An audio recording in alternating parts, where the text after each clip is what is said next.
Black Sea has carried ships, armies, merchants, and fishermen across its surface for thousands of years.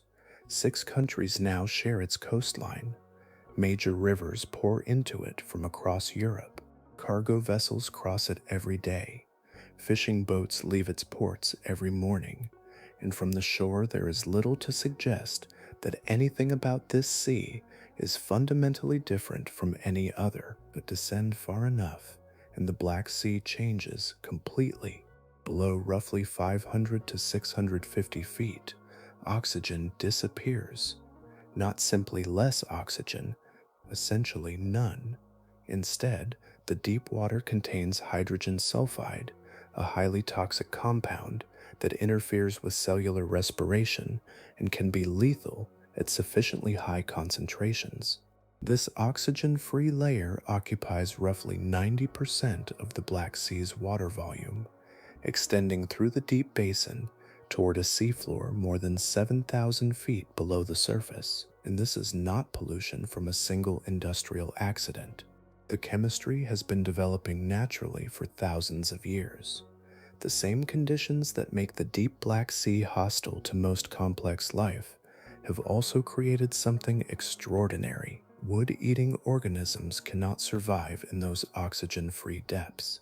Ancient shipwrecks that would have deteriorated elsewhere can remain remarkably preserved, including vessels whose wooden structures have survived for centuries beneath the darkness. The sea has become both a biological dead zone and an archaeological archive, and beneath its modern coastline lies evidence of an even older Black Sea, from a time when its water level, chemistry, and surrounding landscape were profoundly different. Something transformed that world. It changed how water entered the basin, divided the sea into layers that resist mixing, and created the chemical conditions that still dominate its depths today. Before we continue, if you're tucked in right now, phone dimmed, trying to let your brain slow down, this one was made for you. Give it a like, subscribe if you haven't, it's free, and it helps our channel more than you can imagine. And let me know in the comments, where are you watching from, and what time is it where you are? Let's begin with the geography itself, because the Black Sea's greatest secret exists only because its water has almost nowhere to go. Maps often give the impression that every sea belongs naturally to the ocean beyond it, as though every shoreline were simply another curve in one continuous body of water. The Black Sea belongs to a different category. It is an inland basin, almost enclosed by land, stretching for roughly 730 miles from east to west and about 380 miles across at its widest point. Along its shores stand Bulgaria, Romania, Ukraine, Russia, Georgia, and Turkey, each sharing the same water while looking upon it from a different horizon. Despite its immense size, this sea has remarkably little contact with the wider world. Its only natural passage to the open ocean is the Bosphorus Strait, a slender channel that narrows to only about 2,300 feet across in one of its tightest places. Beyond that passage lie the Sea of Marmara, the narrow Dardanelles, the Aegean Sea, and eventually the Mediterranean. Everything entering or leaving the Black Sea must pass through this narrow gateway, giving the basin an unusual degree of isolation for such a large body of water. From the surrounding landscape comes a steady procession of rivers. The Danube carries water from the heart of Europe. The Dnieper descends from broad plains to the north. The Don approaches from the east, joined by many smaller rivers that thread through forests, farmland, and mountain valleys before emptying into the basin. Together, they deliver an immense supply of fresh water year after year, steadily diluting the sea's uppermost layer until it becomes noticeably less salty than the Mediterranean beyond the Bosphorus. That difference in salinity shapes everything that follows. Fresh water is lighter than salt water, so the river water spreads across the surface instead of sinking. Meanwhile, denser Mediterranean water enters through the Bosphorus and settles beneath it. Rather than blending into a single uniform body, the two layers arrange themselves like separate worlds, sharing the same space. Oceanographers describe the dividing region between these layers as the pycnocline. It is not a wall that can be seen with human eyes, yet instruments lowered from research vessels measure an abrupt change in density across a relatively thin part of the water column. Above it, fresher water responds to wind, weather, and the changing seasons. Beneath it, heavier salt water remains largely isolated from everything happening overhead. In the open ocean, storms and powerful currents stir water from the surface to great depth, carrying dissolved oxygen downward while returning deeper water upward in a continual exchange. The Black Sea lacks the geography needed for that kind of circulation. Its enclosed shape and stable layering prevent widespread vertical mixing, leaving the deeper basins separated from the atmosphere for extraordinarily long periods. Another boundary emerges farther below. Scientists call it the chemocline, the place where familiar seawater chemistry gives way to something entirely different. Oxygen gradually disappears until none remains. Beyond that transition, hydrogen sulfide becomes the defining chemical presence, filling the deeper water with conditions unsuitable for almost all complex marine life. Water without dissolved oxygen is known as anoxic. In most parts of Earth's oceans, such conditions appear only in scattered pockets or temporary zones. Here they occupy an immense and enduring interior unlike anything else on the planet. The Black Sea is the largest anoxic marine basin known, its layered structure maintained not for decades or centuries, but across spans of time that have allowed an entirely separate chemical world to persist beneath an ordinary-looking surface, divided not by rock or ice, but by the enduring balance of density, salt, and water itself. Long before the Black Sea acquired the chemistry that defines it today, the basin held a different kind of water, one shaped by melting glaciers, broad river valleys, and the lingering breath of an ending ice age. The familiar coastline had not yet formed. Instead, an immense freshwater lake occupied the depression between the surrounding mountains, reflecting a landscape that belonged to another chapter of Earth's history. Around 12,000 years ago, the climate was gradually emerging from the last great glacial period. Vast sheets of ice that had covered large portions of the northern hemisphere retreated farther north with each passing century. Meltwater flowed into rivers, lakes, and lowlands across Europe and Western Asia. Within the basin that would someday become the Black Sea, this water collected in a landlocked lake whose surface rested roughly 300 to 500 feet lower than the Mediterranean beyond the distant ridge that divided them. That ridge crossed the place now occupied by the Bosphorus Strait. It was not a towering mountain barrier, but it stood high enough to separate two entirely different aquatic worlds. On one side lay a freshwater lake with no meaningful connection to the global ocean. On the other rested the Mediterranean, already linked to the Atlantic through distant channels and rising with the changing level of the world's seas. For countless generations, these neighboring waters remained strangers to one another. Within the lake, life followed rhythms familiar to freshwater environments. Fish adapted to rivers, and inland lakes moved through its shallows. Freshwater mollusks settled across muddy bottoms and sheltered coves.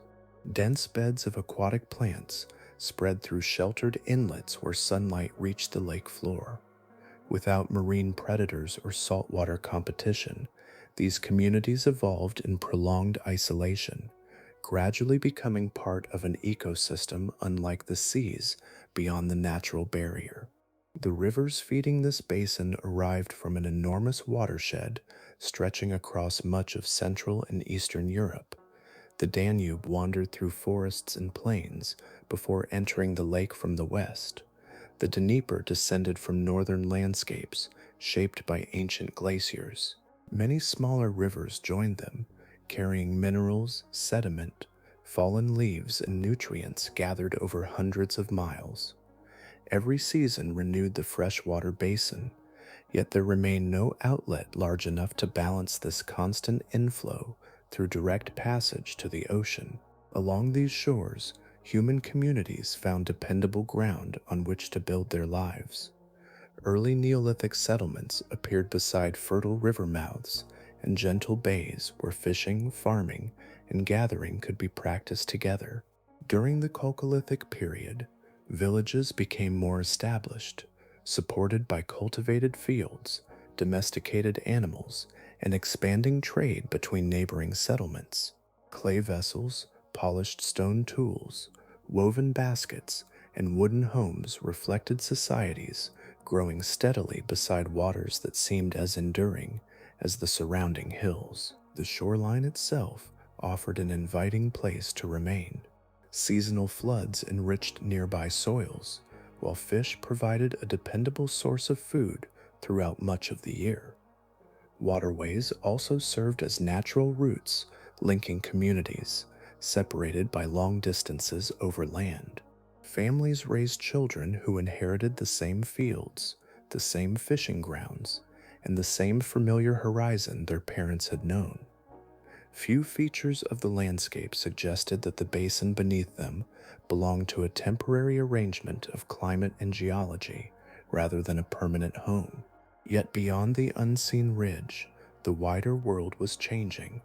Ice continued to melt across continents, and distant seas continued their gradual rise. The freshwater lake remained sheltered within its basin, but the balance that had preserved it for thousands of years depended upon a barrier formed by the landscape itself. Beneath the appearance of permanence, larger forces were reshaping coastlines across the planet, drawing ever closer to the edge of this secluded inland world. Across thousands of years, the balance between land and water shifted so gradually that no single generation could watch it happen from beginning to end. Ice that had once covered enormous portions of the northern hemisphere continued to soften beneath a warming climate. As glaciers released their frozen stores into rivers and seas, coastlines around the world adjusted to a planet entering a warmer age. The transformation reached far beyond any single valley or shoreline, connecting distant oceans through the simple movement of rising water. The Mediterranean responded to this global change because it was already linked to the Atlantic Ocean through the Strait of Gibraltar. Century after century, its surface climbed higher as more meltwater entered the world's oceans. Far to the northeast, the freshwater lake beyond the Bosphorus remained separated by the natural ridge that had preserved its independence for millennia. The difference in elevation between these neighboring bodies of water gradually narrowed until the barrier carried an increasing burden with every passing generation. In 1997, geologists William Ryan and Walter Pittman of Columbia University proposed a dramatic explanation for what happened next. According to their Black Sea deluge hypothesis, the Mediterranean eventually rose above the crest of the Bosphorus barrier roughly 9,400 years ago. Once water spilled across the highest point, the ridge began to erode. Flow carved into earth and rock, widening the opening with growing force until the barrier could no longer resist the pressure pressing against it.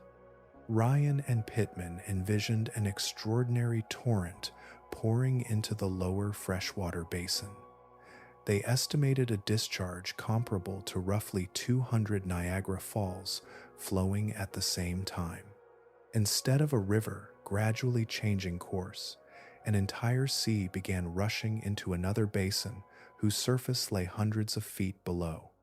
Dense salt water surged through the breach, carrying with it a chemistry completely unfamiliar to the lake it entered. If their interpretation is correct, the shoreline advanced with astonishing speed. Water may have climbed by nearly 6 inches each day. Ground that supported homes and fields at sunrise could disappear beneath advancing water before another day had fully passed. River mouths widened into inlets. Valleys became coves. Low ridges became islands for only a brief interval before slipping beneath the expanding lake. The familiar geography that had guided generations slowly vanished beneath an entirely different landscape. Ryan and Pittman estimated that approximately 27,000 square miles of previously inhabited land disappeared beneath the rising water. Ancient shorelines, fishing grounds, forests, and settlements became part of the submerged basin. Families living along the water's edge would have faced a changing horizon, unlike anything preserved in ordinary seasonal memory, abandoning places that had seemed permanent only a short time before. Not every researcher agrees with the full scale or pace of this scenario. Later geological studies have argued for a smaller flooded area, perhaps closer to 800 square miles, while others suggest a slower rise that unfolded across a longer period. Sediment cores, submerged landforms, and radiocarbon dating continue to refine the history of the basin, and discussion remains active within the scientific community regarding exactly how rapidly the transformation occurred. One conclusion, however, stands on remarkably firm ground. Mediterranean saltwater entered the freshwater lake, and that arrival permanently altered the basin's future. The incoming water settled into the deeper parts of the depression because its greater salinity made it heavier than the fresh water already present. With that single geological event, the physical foundation of the modern Black Sea began to take shape. The biological consequences unfolded just as profoundly. Freshwater fish, mollusks, and aquatic plants that had evolved through countless generations possessed no adaptation for the abrupt arrival of saltwater. Many populations declined dramatically or disappeared altogether as habitats changed beyond recognition. The basin survived, but it emerged from the flood carrying a new identity, one shaped not only by rising seas, but by the enduring encounter between two waters that had remained apart for thousands of years. Not every transformation in nature happens through collision or violence. Some are governed by a property so ordinary that it can be demonstrated with nothing more than fresh water, salt, and a glass container. Water carrying more dissolved salt weighs slightly more than water carrying less. That small difference, repeated across an entire inland basin, became the foundation for one of the most enduring structures in the natural world. When Mediterranean water entered the former freshwater lake, gravity determined its path. The incoming water did not spread evenly from top to bottom, nor did it blend into a single uniform sea. Instead, each new pulse of dense salt water slipped beneath the lighter fresh water already filling the basin. It settled across the deepest contours like an expanding layer, following the shape of the lake floor until the lower basin became occupied by water with an entirely different character from the layer resting above it. Fresh water continued arriving from rivers crossing much of Eastern and Central Europe. Those rivers renewed the upper portion of the basin year after year, maintaining a broad surface layer that remained noticeably less salty than the deeper water below. Rather than erasing the difference created by the flood, the rivers reinforced it. One layer received continual freshwater input from above, while the other retained the heavier Mediterranean water that had entered from below. Between these layers formed a remarkably distinct boundary known as the chemocline. The name refers to a zone where water density changes rapidly over a relatively short vertical distance. In the Black Sea, This boundary is centered at roughly 160 feet beneath the surface. Instruments lowered through the water detect an abrupt increase in salinity across only a narrow interval, rising from approximately 18 parts per thousand to more than 22 parts per thousand. The transition is measurable, repeatable, and astonishingly stable.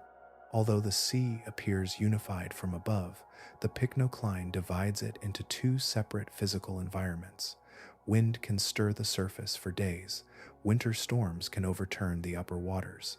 Seasonal temperature changes can reshape the shallower layer many times across a single year. Yet those motions lose their strength as they approach the density boundary. The heavier water beneath resists upward movement, while the lighter water above lacks the weight needed to sink through it. This resistance to mixing is one of the defining characteristics of the basin. A parcel of surface water remains trapped within the upper layer instead of descending toward the bottom. Likewise, deep water rarely rises into the living surface zone. The exchange that continuously refreshes much of the world's oceans becomes extraordinarily limited here.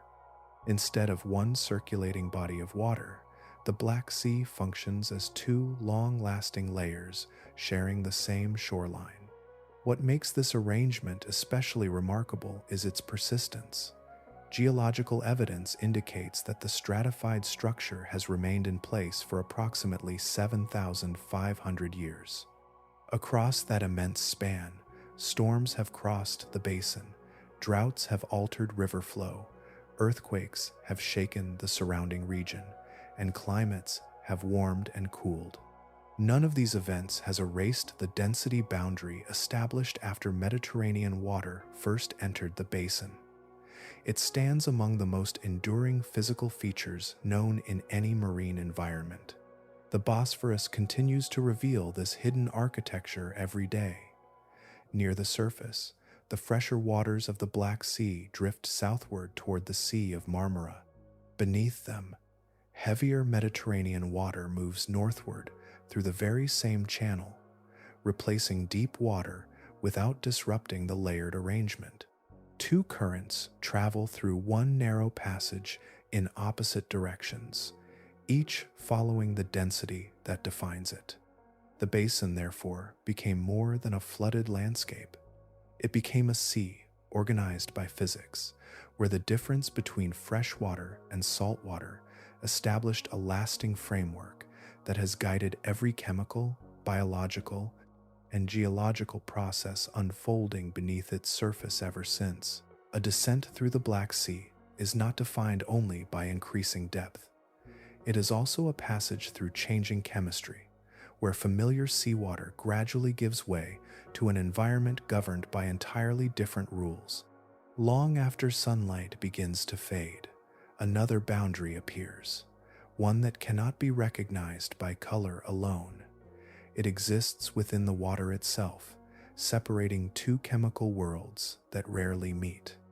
The upper waters continue to support the ordinary rhythms of a marine ecosystem. Dissolved oxygen remains available for fish, drifting plankton, shell-forming organisms, and countless microscopic forms of life. Sunlight reaches the shallower layers, allowing photosynthetic organisms to capture energy and release oxygen into the surrounding water. Winds and seasonal circulation keep this upper realm connected to the atmosphere, continually renewing the ingredients required by most complex marine life. Far below the density boundary established thousands of years earlier, a different transition begins to emerge. Oceanographers call this region the chemocline. Unlike the pycnocline, which is defined by changing density, the chemocline is defined by changing chemistry. Across a layer roughly 160 feet thick, familiar seawater gradually gives way to an environment where dissolved oxygen disappears completely. This transformation is measurable with sensitive instruments, revealing one of the sharpest chemical divisions found anywhere in the marine world. Below the chemocline, oxygen is not merely scarce, it is absent. the concentration falls to zero, creating water that is technically anaerobic, meaning it contains no dissolved oxygen at all. For organisms whose cells depend upon oxygen to produce energy, this boundary marks the end of a habitable environment. The deeper basin operates according to chemical pathways unfamiliar to nearly all large forms of marine life. Understanding this remarkable transition required careful exploration. During the 1988 scientific expedition conducted jointly by researchers from the United States and Turkey aboard the research vessel Knorr, investigators mapped the basin with a level of precision not previously achieved. Instead of discovering only a gradual decline in oxygen, they encountered an unexpected intermediate layer that challenged existing ideas about marine chemistry. Within this narrow interval, neither dissolved oxygen nor hydrogen sulfide could be detected. Scientists named it the suboxic zone. Measuring only about 65 to 100 feet in thickness, it forms a chemical buffer separating the oxygen-rich upper waters from the sulfide-rich depths below. Although this layer appears thin when compared with the immense depth of the basin, it hosts extraordinarily active chemical reactions carried out by specialized communities of microorganisms that obtain energy from substances unavailable to organisms living above. The exact depth of the chemocline is not identical throughout the sea. Across the open basin, the transition commonly develops between roughly 330 feet and 490 feet below the surface. Near the continental margins, where local circulation and underwater topography influence water movement, the boundary generally settles somewhat deeper, often between approximately 490 feet and 650 feet. Despite these regional differences, the same overall pattern persists throughout the basin, preserving the separation between oxygenated and oxygen-free water. Beyond this transition, hydrogen sulfide begins to appear.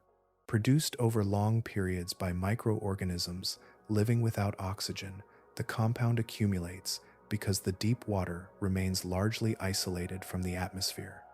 As depth increases, its concentration rises steadily until it approaches a remarkably consistent value of approximately 9.5 milligrams per liter at depths near 1,500 meters. Rather than fluctuating dramatically from season to season, this chemical profile has remained strikingly stable across countless human generations. The chemocline therefore represents far more than an invisible layer within the sea. It is the place where one form of chemistry gradually yields to another, preserving an enduring division between the oxygen-sustained surface and the extraordinary world hidden beneath, where life continues according to rules written not by sunlight and air, but by the slow persistence of Earth's deeper chemical cycles. Far beneath the last traces of dissolved oxygen, the chemistry of the Black Sea is sustained not by volcanic fire or hidden reservoirs of poisonous gas, but by life itself. The architects of this unseen transformation are organisms so small that millions can inhabit a space no larger than a grain of sand.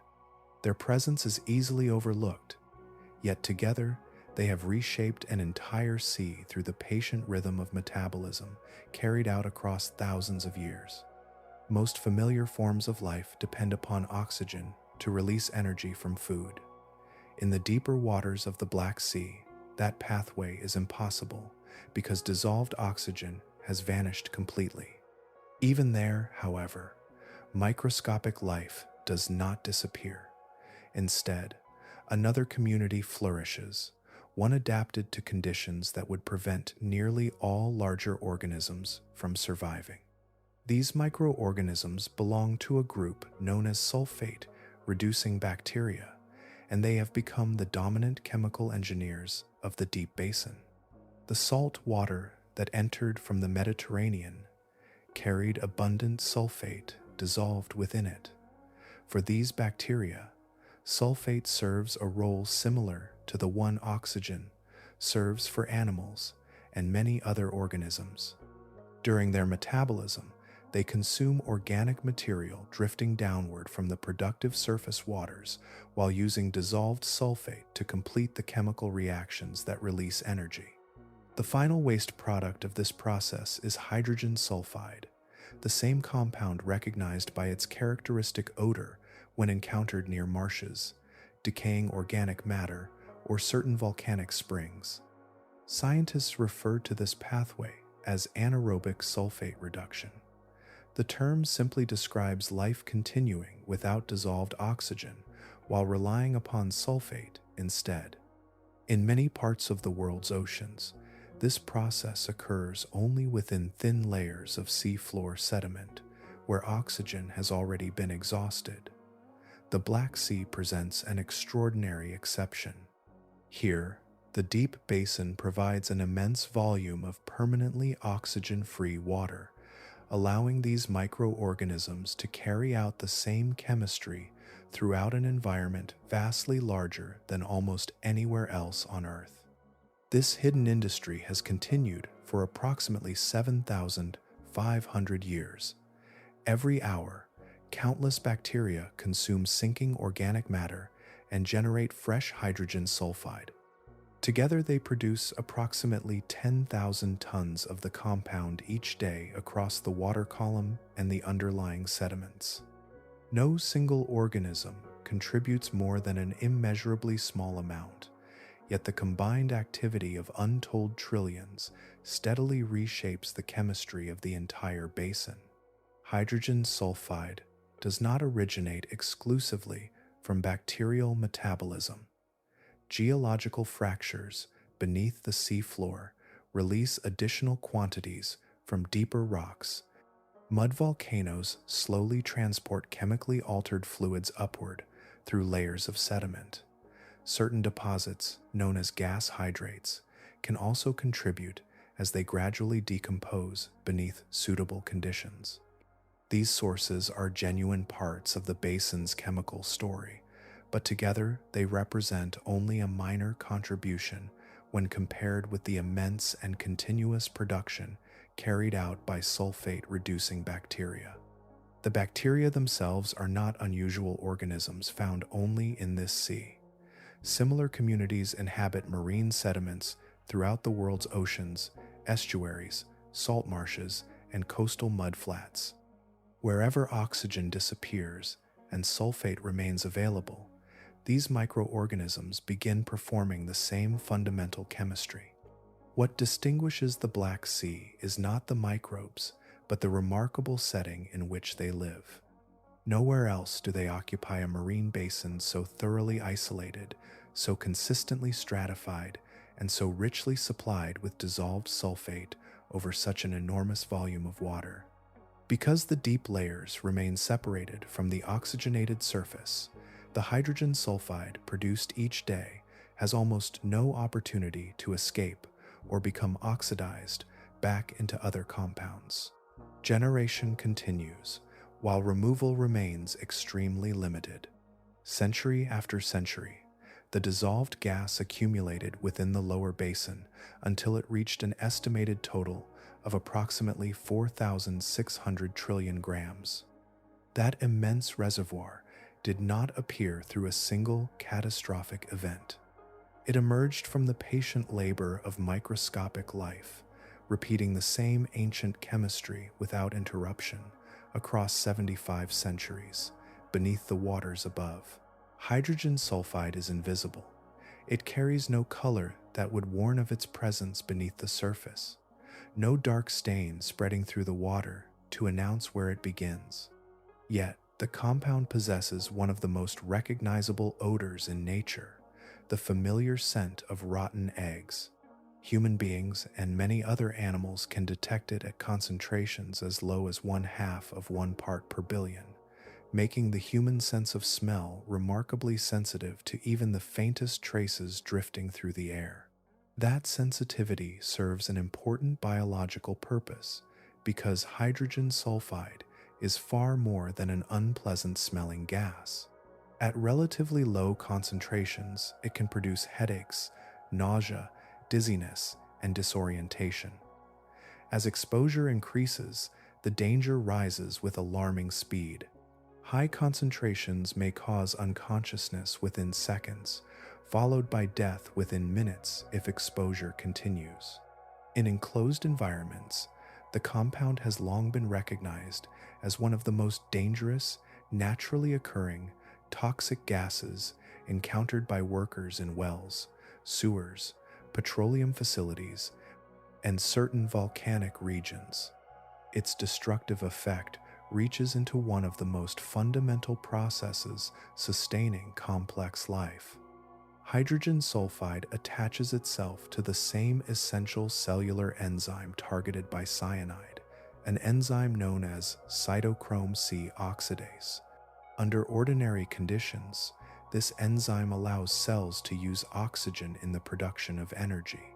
Once hydrogen sulfide blocks that pathway, oxygen may still enter the lungs and circulate through the bloodstream, yet the cells themselves can no longer use it effectively. The body is deprived of usable energy despite the continued presence of oxygen, creating a form of suffocation unfolding at the cellular level. Within the deep waters of the Black Sea, hydrogen sulfide exists under conditions unlike almost anywhere else on Earth. It is not present merely as scattered pockets or isolated plumes rising from the seafloor.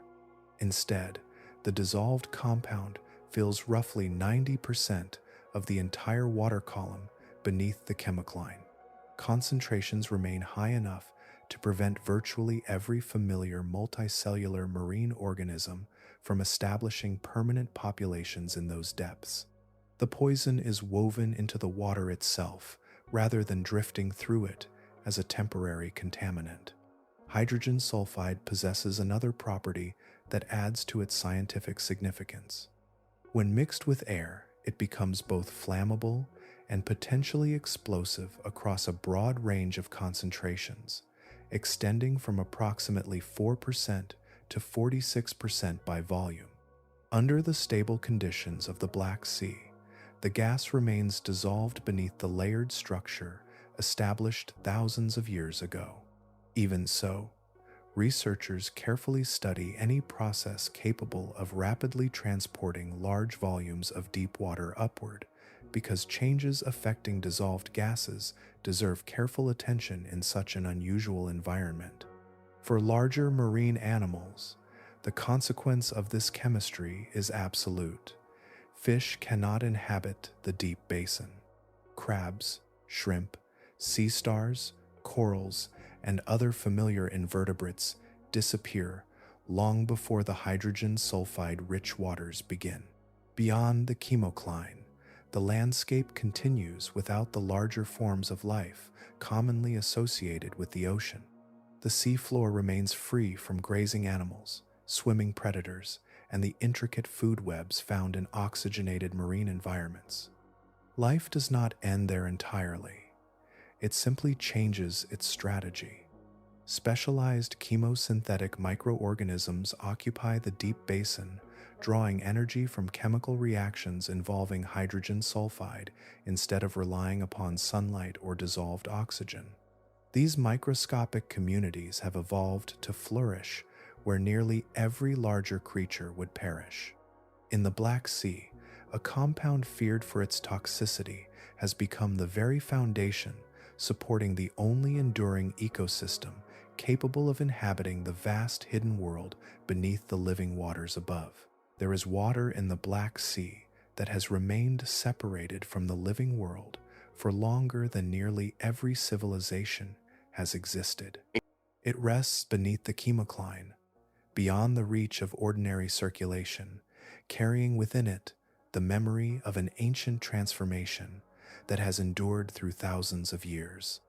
Once this deep water settled into place, it became part of a realm almost completely isolated from the atmosphere above. No storm has stirred it from the surface. No rainfall has renewed it. Sunlight has never reached into its depths. From roughly 650 feet beneath the surface to the deepest parts of the basin, the water remains remarkably stable, holding a temperature close to 47 to 48 degrees Fahrenheit throughout the year. Even as seasons change across the surrounding coasts, the deep basin experiences almost no variation. Century follows century, with scarcely any measurable difference in the physical conditions below. That constancy becomes even more remarkable when measured against the passage of human history. While the deep water remained undisturbed, the pyramids of ancient Egypt were built, kingdoms flourished across Mesopotamia, and the cities of classical Greece rose along nearby shores. The Roman Empire expanded across continents before yielding to history. Great migrations reshaped Europe. 2 world wars transformed the modern age. Human beings eventually walked upon the moon. Across all of those events, the ancient water beneath approximately 490 feet remained separated from the atmosphere, untouched by the changing world above. Because the deep basin has remained so chemically stable, it preserves an extraordinary archive of its own past. Scientists examine isotope ratios, sulfur compounds, dissolved chemicals, and complex organic molecules suspended within the water and buried beneath it. Each provides evidence of biological activity, changing river input, and environmental conditions extending back thousands of years. Instead of reading history from written records, researchers read it from chemistry that accumulated layer upon layer without being erased by vigorous mixing. The sediments beneath the deep basin add another chapter to that archive. Year after year, tiny particles drift downward from the productive surface waters. Pollen carried by rivers, microscopic shells, fragments of plants, and countless grains of organic material gradually settle onto the seafloor. In oxygen-rich seas, much of this material would be consumed rapidly by scavenging animals and oxygen-dependent microorganisms. Here, the absence of dissolved oxygen slows those familiar pathways so dramatically that preservation becomes the dominant process rather than decay. As a result, materials rarely surviving elsewhere often remain astonishingly intact. Wooden structures retain their shape. Rope fashioned from natural fibers persists across centuries. Bone, woven fabric, leather, baskets, and carefully shaped clay vessels can endure in remarkable condition after reaching the oxygen-free depths. Their survival depends not upon freezing temperatures or mineral replacement, but upon an environment where the organisms responsible for ordinary decomposition cannot thrive. The same preservation extends to the climatic history of the surrounding region. Organic matter settling during warmer intervals differs chemically from material deposited during cooler periods. Variations in rainfall, vegetation, river discharge, and biological productivity all leave subtle signatures within successive sediment layers. By extracting long sediment cores, scientists reconstruct environmental changes spanning thousands of years, tracing shifts in regional climate through evidence stored beneath the seafloor rather than within historical documents. This combination of chemical stability and exceptional preservation makes the Black Sea unlike any other marine basin on Earth. Its deep waters function as both an archive and a vault, protecting evidence carried downward since the ancient flood reshaped the basin. Every object descending beyond the oxygenated layer enters a world where time advances differently, allowing the history of nature and humanity to remain preserved together beneath waters that have endured almost unchanged for approximately 7,500 years. Some discoveries begin not with a recovered artifact, but with a simple realization. In the mid-1970s, ocean explorer Willard Bascom considered the unusual chemistry of the Black Sea and recognized an extraordinary possibility. If the deep basin lacked the organisms responsible for consuming wood in ordinary oceans, then every vessel that had descended into those depths might have escaped the slow destruction that claims nearly every other shipwreck on Earth. What first appeared to be an intriguing hypothesis would eventually become one of underwater archaeology's greatest revelations. Across most of the world's seas, a wooden ship begins changing almost immediately after it sinks. Waves and currents may damage the hull during the first hours, but the greatest transformation unfolds over the following decades. Among the most relentless agents of destruction is a small bivalve mollusk known as the shipworm. Despite its name, it is not a true worm at all. It burrows through timber continuously, carving countless tunnels until sturdy beams become fragile shells. In oxygen-rich seawater, an entire wooden hull may be reduced to fragments in as little as 50 years, while fungi, bacteria, and many other marine organisms continue dismantling anything left behind. Beyond the chemocline, those familiar destroyers disappear. Shipworms cannot survive in the hydrogen sulfide-rich waters. Neither can the communities of organisms that ordinarily consume rope, woven cloth, leather, wooden tools, and much of the organic cargo carried aboard ancient vessels. Once a ship settles onto the oxygen-free seafloor, the ordinary cycle of marine decay slows so dramatically that the wreck begins preserving itself instead of vanishing. The consequences of that preservation are astonishing. A vessel that slipped beneath the surface 1,000 years ago may still rest upon the seabed with its hull standing in recognizable form.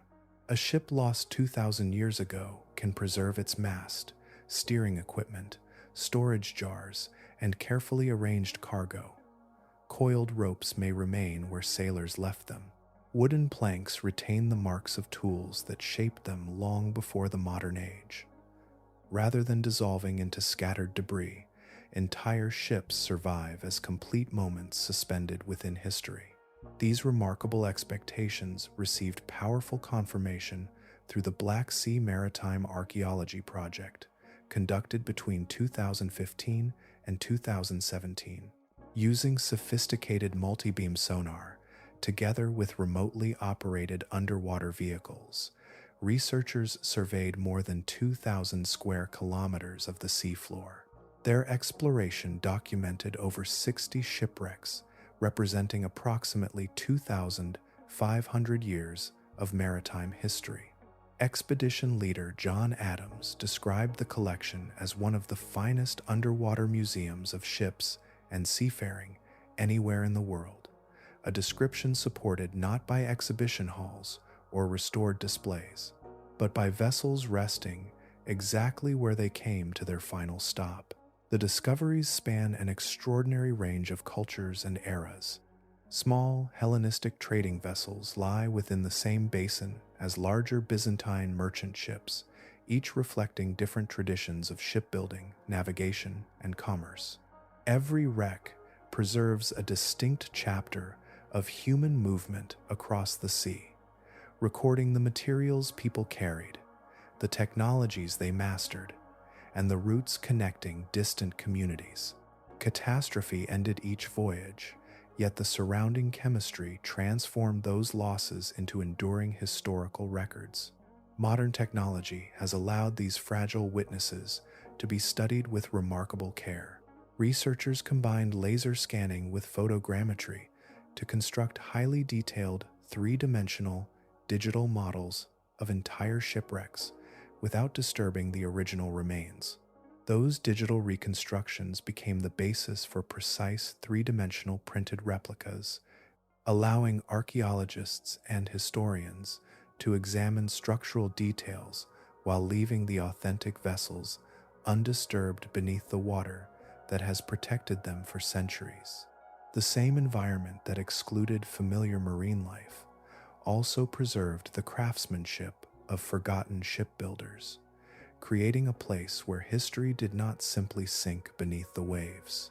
It remained waiting, sheltered within the ancient chemistry of the Black Sea, where every preserved hull extends the story of humanity across generations separated by time, yet joined upon the same enduring seafloor. Long before remotely operated vehicles descended into the depths of the Black Sea, a simple expectation continued drawing explorers back to its waters. If the unusual chemistry of the basin could preserve entire ships for centuries, then each expedition carried the possibility of encountering history almost exactly as it had been left. Among those inspired by that possibility was oceanographer Robert Ballard, whose earlier discovery of the wreck of the Titanic in 1985 had already transformed underwater exploration. Beginning in 2000, Ballard directed a series of expeditions into the Black Sea, following the reasoning first proposed decades earlier by Willard Bascom. The same conditions that prevented ordinary decay also offered an unparalleled opportunity to study ancient seafaring without relying upon scattered fragments. Rather than searching for broken timbers buried beneath sediment, Ballard hoped to find complete vessels resting where they had settled after their final voyage. One of the earliest successes came off the coast of Sinop along the northern shore of present-day Turkey. There, Ballard's team identified 3 ancient shipwrecks preserved beneath the oxygen-free waters. Among them was a vessel now known as Sinop D, resting at a depth of approximately 1,050 feet, well below the chemocline that separates the living waters from the chemically distinct basin beneath. When remotely operated vehicles approached the wreck, the images returning to the research vessel revealed a scene unlike almost any previously documented in marine archaeology. The hull remained largely intact. Deck structures still occupied their original positions. Most striking of all, a mast extended approximately 36 feet upward into the dark water above the vessel, creating the impression that the ship had reached the seafloor only recently rather than many centuries earlier. The familiar collapse, expected after long exposure to seawater, had scarcely taken place. Careful radiocarbon dating of wood recovered from Sinop D placed the vessel between approximately 410 and 520 of the Common Era. For roughly 1,500 years, it had rested undisturbed beneath the Black Sea, protected by the same chemical environment that excluded the organisms responsible for dismantling wooden ships elsewhere. Every preserved beam offered archaeologists direct evidence of shipbuilding techniques, construction methods, and maritime technology from an era whose surviving vessels are otherwise exceedingly rare. Ballard's expeditions uncovered additional remarkable discoveries. Among them was a wreck known as Erigli E, an Ottoman trading vessel resting in comparatively shallower water. Even there, preservation exceeded ordinary expectations. Human skeletal remains remained aboard the ship, their survival made possible because the surrounding environment greatly reduced the biological processes that normally consume organic material after a ship sinks. Together with the vessel itself, these remains provided an unusually complete record of a single historical moment preserved beneath the sea. Another discovery reached even farther into the past. During the same expedition in 2000, researchers recovered what appeared to be a carefully worked piece of wood from a submerged structure lying beneath slightly more than 300 feet of water. Radiocarbon analysis dated the material to approximately 7,000 years before the present. If its interpretation proves correct, the timber originated from a building constructed before Mediterranean waters transformed the ancient freshwater basin. preserving a rare connection to the landscape that existed before the Great Flood reshaped the region. Reflecting upon these discoveries, Ballard described the Black Sea as the greatest museum on Earth. The phrase has endured because it captures something larger than the preservation of remarkable shipwrecks. Each new survey reveals another chapter of human history resting where it was left, extending across nearly 3 millennia of navigation, trade, settlement, and exploration. Beneath the enduring chemistry of the basin, the seafloor has become an archive where successive generations continue to encounter the craftsmanship, voyages, and daily lives of people separated by centuries, yet preserved together within the same extraordinary waters. Archaeologists spend much of their careers learning to interpret absence. A missing beam suggests where a deck once stood. Rust stains reveal the outline of vanished iron. Broken pottery hints at cargo long scattered by currents and scavengers.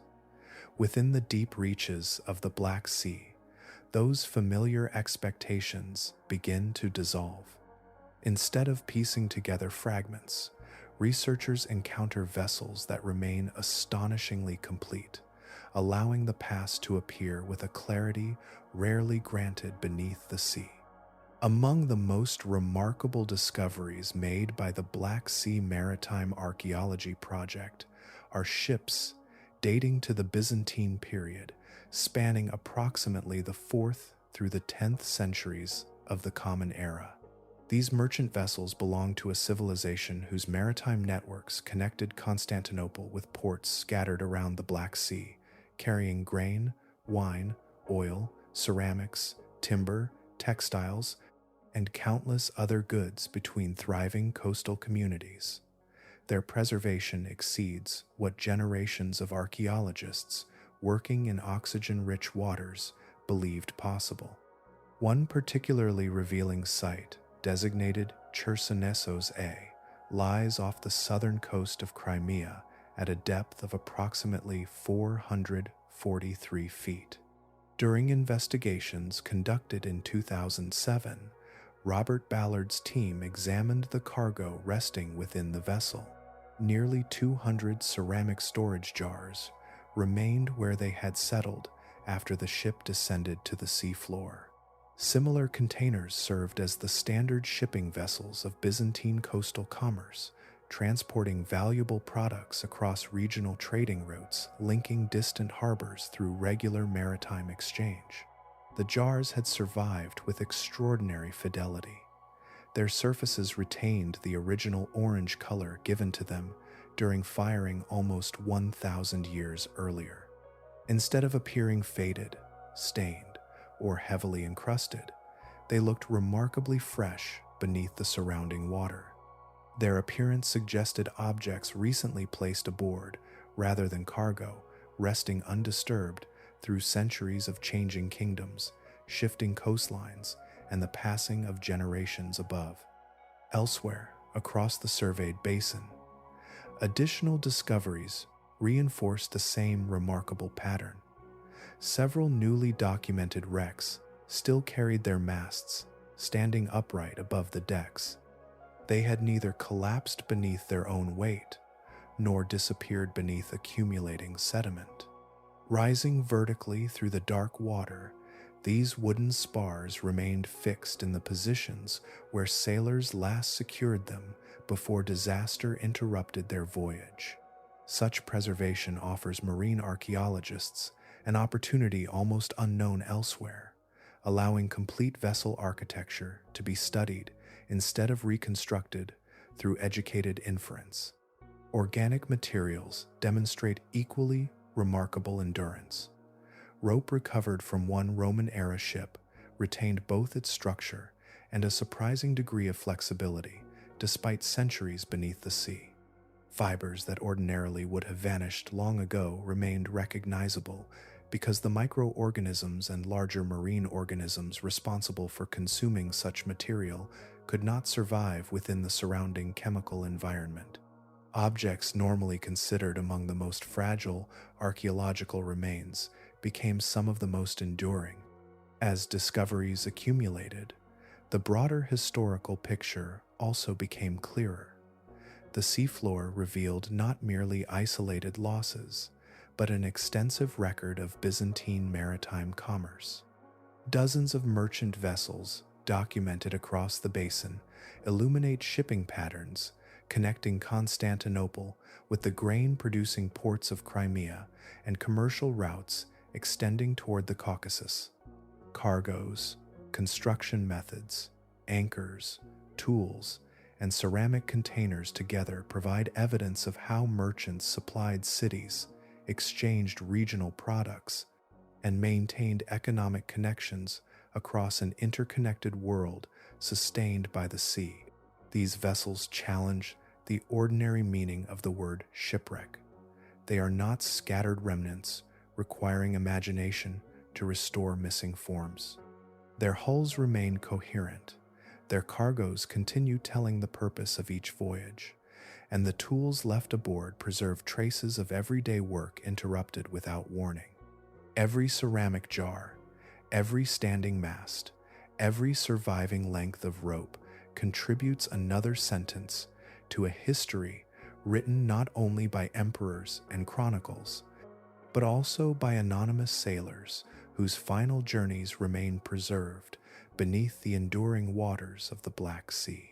Long before modern nations bordered its shores, merchant captains crossed the Black Sea guided by stars, seasonal winds, and generations of accumulated experience. Their ships stitched together distant ports with cargoes that sustained growing cities, carrying not only goods, but also languages, customs, and ideas between cultures. Some of those voyages ended beneath the waves. In the unusual depths of the basin, their final moments remained preserved with extraordinary fidelity, allowing ancient commerce to emerge once more after more than 2 millennia. Among the oldest clearly identified vessels resting within the oxygen-free waters is a Greek trading ship known as Ereğli. Discovered off the Turkish coast near the ancient settlement of Ereğli, the wreck lies at a depth of approximately 328 feet, beyond the boundary where familiar marine life gives way to the chemically distinct basin below. There it has remained through the rise and fall of empires, resting undisturbed upon the seafloor. Radiocarbon analysis of pine timbers recovered from the vessel places its construction during approximately the 3rd century before the Common Era. That age places the ship within the height of the Hellenistic world, when Greek commercial networks extended from the Aegean Sea across the Black Sea to the shores of Crimea and beyond. Maritime trade linked colonies, kingdoms, and marketplaces separated by hundreds of miles, making reliable shipping essential to daily life throughout the eastern Mediterranean region. The vessel measures approximately 59 feet in length and carried a cargo of amphorae, the distinctive clay containers that formed the backbone of ancient commerce. These sturdy jars transported olive oil, wine, grain, and many other products between coastal settlements.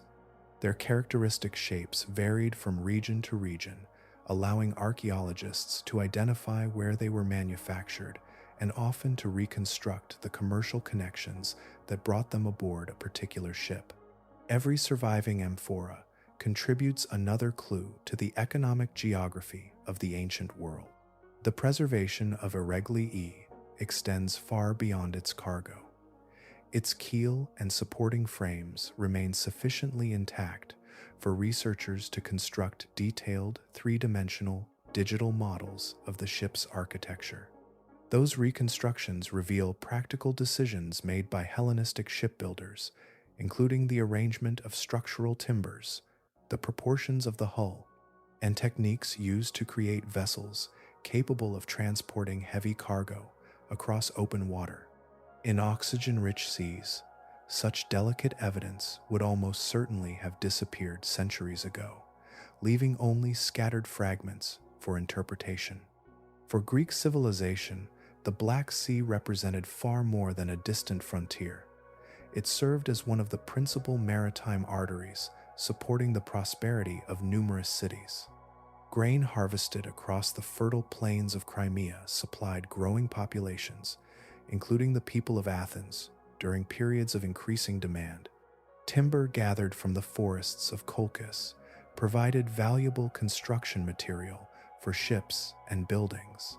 Fisheries along the Pontic coast produced catches that were salted and transported southward to markets throughout the Aegean. Countless voyages connected these resources with communities that depended upon them. As additional Greek vessels continue to be documented beneath the deep waters, archaeology gains evidence once available only through surviving texts. Cargoes, hull designs, repair techniques, anchors, and everyday equipment provide direct physical testimony about commercial life, complementing the accounts preserved by ancient writers. Together, they transform historical reconstruction into careful observation of objects resting exactly where they were left. The ancient Greeks knew this body of water as Pontos Euxainos, the hospitable sea. The name reflected the opportunities it offered those willing to navigate its broad expanse. Yet beneath its surface, another form of hospitality endured across the centuries. Within the enduring chemistry of the deep basin, the sea safeguarded the vessels of forgotten merchants with a patience rarely found anywhere else upon earth, preserving their journeys long after the ports they once served had themselves been transformed by time. The preserved ships resting across the deep basin tell stories of voyages interrupted, yet beneath many of those vessels lies an older chapter that belongs to people who never considered themselves sailors upon this sea. Their homes stood beside rivers, wetlands, and the broad margins of a freshwater landscape.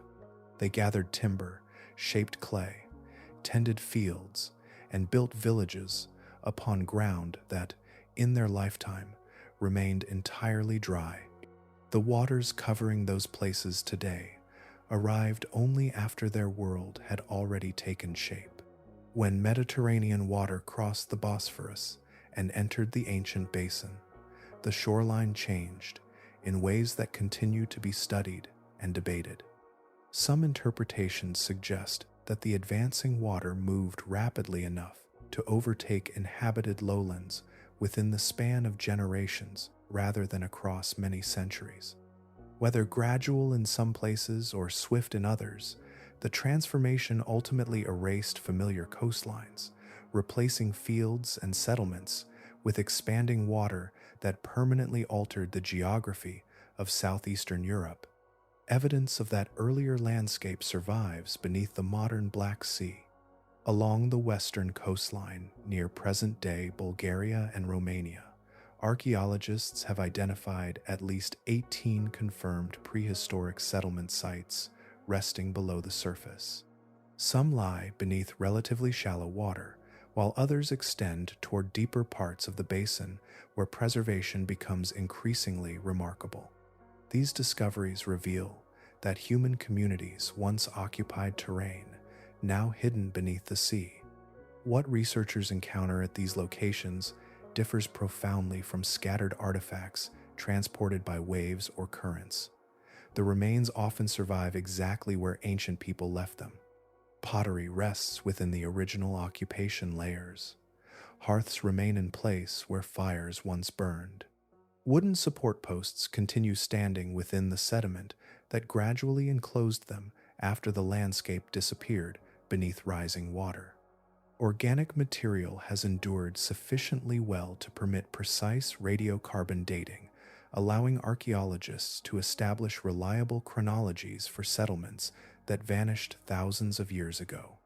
One of the most informative examples lies near the mouth of the Ropotamo River in southeastern Bulgaria. There, underwater excavations have revealed a prehistoric settlement dating to approximately 6,000 years before the present, belonging to the Chalcolithic, also known as the Copper Age. Its remarkable antiquity places the village roughly 1,500 years earlier than the construction of the Great Pyramid of Giza, reminding us that organized communities flourished around the ancient basin long before many of history's most celebrated monuments appeared. Within the submerged settlement, archaeologists recovered ceramic vessels, substantial oak posts, and evidence for wooden buildings raised slightly above the surrounding ground. Such construction reflects careful adaptation to the local environment, where seasonal moisture may have influenced everyday architecture even before the arrival of the advancing sea. The preserved remains reveal ordinary choices made by families seeking practical shelter rather than monuments intended to survive across millennia. Their endurance owes less to intention than to the unusual conditions that later protected what they left behind. Investigations conducted through the Black Sea Maritime Archaeology Project expanded that picture beyond individual villages.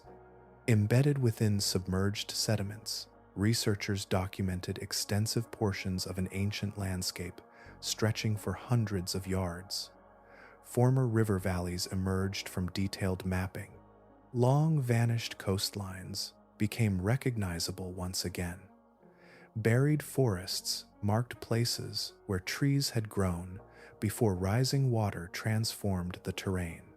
Instead of isolated discoveries, these features reveal an interconnected world that once existed above the surface as a living environment.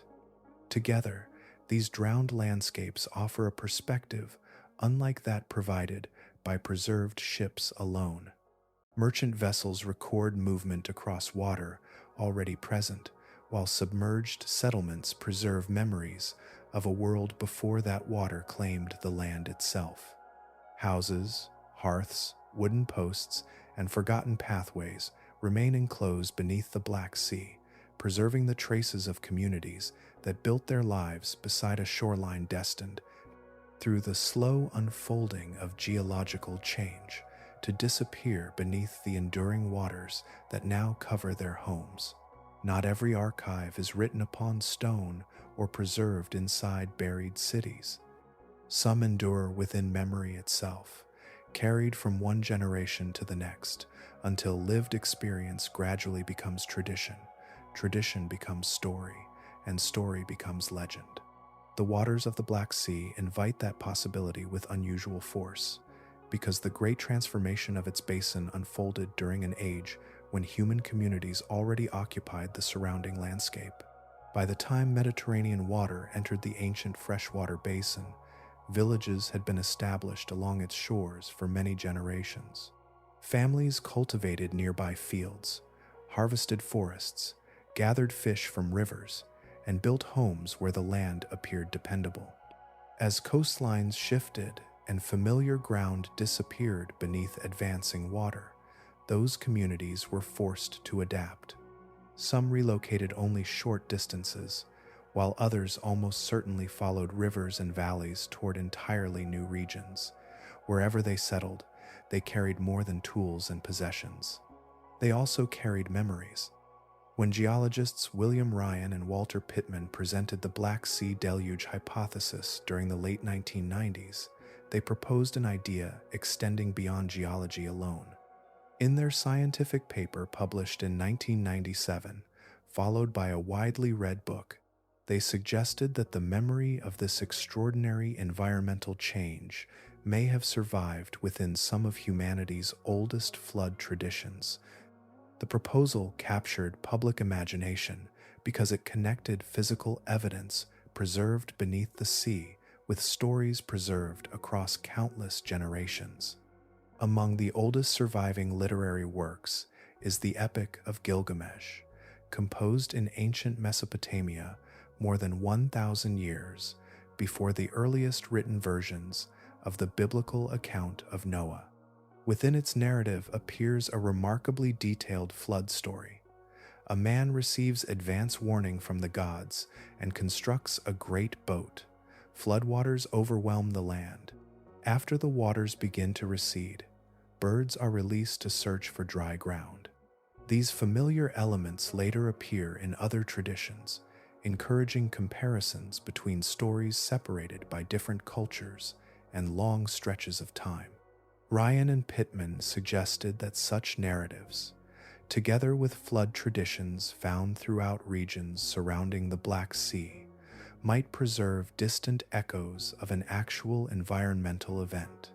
According to this interpretation, memories of rising water, abandoned settlements, and disappearing landscapes gradually passed from parents to children, then from storytellers to entire societies. Across centuries of retelling, details naturally changed, symbolic meanings accumulated, and supernatural elements entered the narratives. Yet beneath those transformations, the hypothesis proposes that a historical experience may still be faintly recognizable. Scientific discussion of this idea continues today. Subsequent geological investigations have questioned whether the flooding occurred with the dramatic speed originally proposed, and several studies favor a more gradual rise in water level than Ryan and Pittman first envisioned. Scholars of mythology likewise emphasize that flood stories can emerge independently for many reasons, including local river floods, coastal storms, symbolic religious themes, or shared literary influence between neighboring civilizations. No single explanation has gained universal acceptance. Even so, several observations remain firmly supported by archaeological and geological evidence. Human communities occupied the ancient shores before Mediterranean water transformed the basin. Settlements eventually disappeared beneath rising water. Families living within those landscapes inevitably sought new places to build their lives. Migration carried languages, customs, technologies, and traditions into surrounding regions, just as surely as it carried practical knowledge needed for survival. Whether the oldest flood narratives preserve a direct memory of the Black Sea or arose through different paths cannot yet be answered with certainty. What endures beyond dispute is the remarkable convergence of human presence, geological change, and enduring tradition. Beneath the surface rests the physical record of transformed landscapes, while above it survive stories that have crossed thousands of years. Together they offer the rare possibility that history can persist not only within preserved timber and buried villages, but also within the oldest tales humanity continues to tell. Few waterways have shaped human history as profoundly as the narrow channel connecting the Black Sea with the Sea of Marmara. Across thousands of years, kingdoms, empires, merchants, pilgrims, and explorers have all depended upon this passage. It marks the meeting place of Europe and Asia, and upon its shores stands Istanbul, a city whose fortunes have long been tied to the movement of ships through this remarkably slender corridor.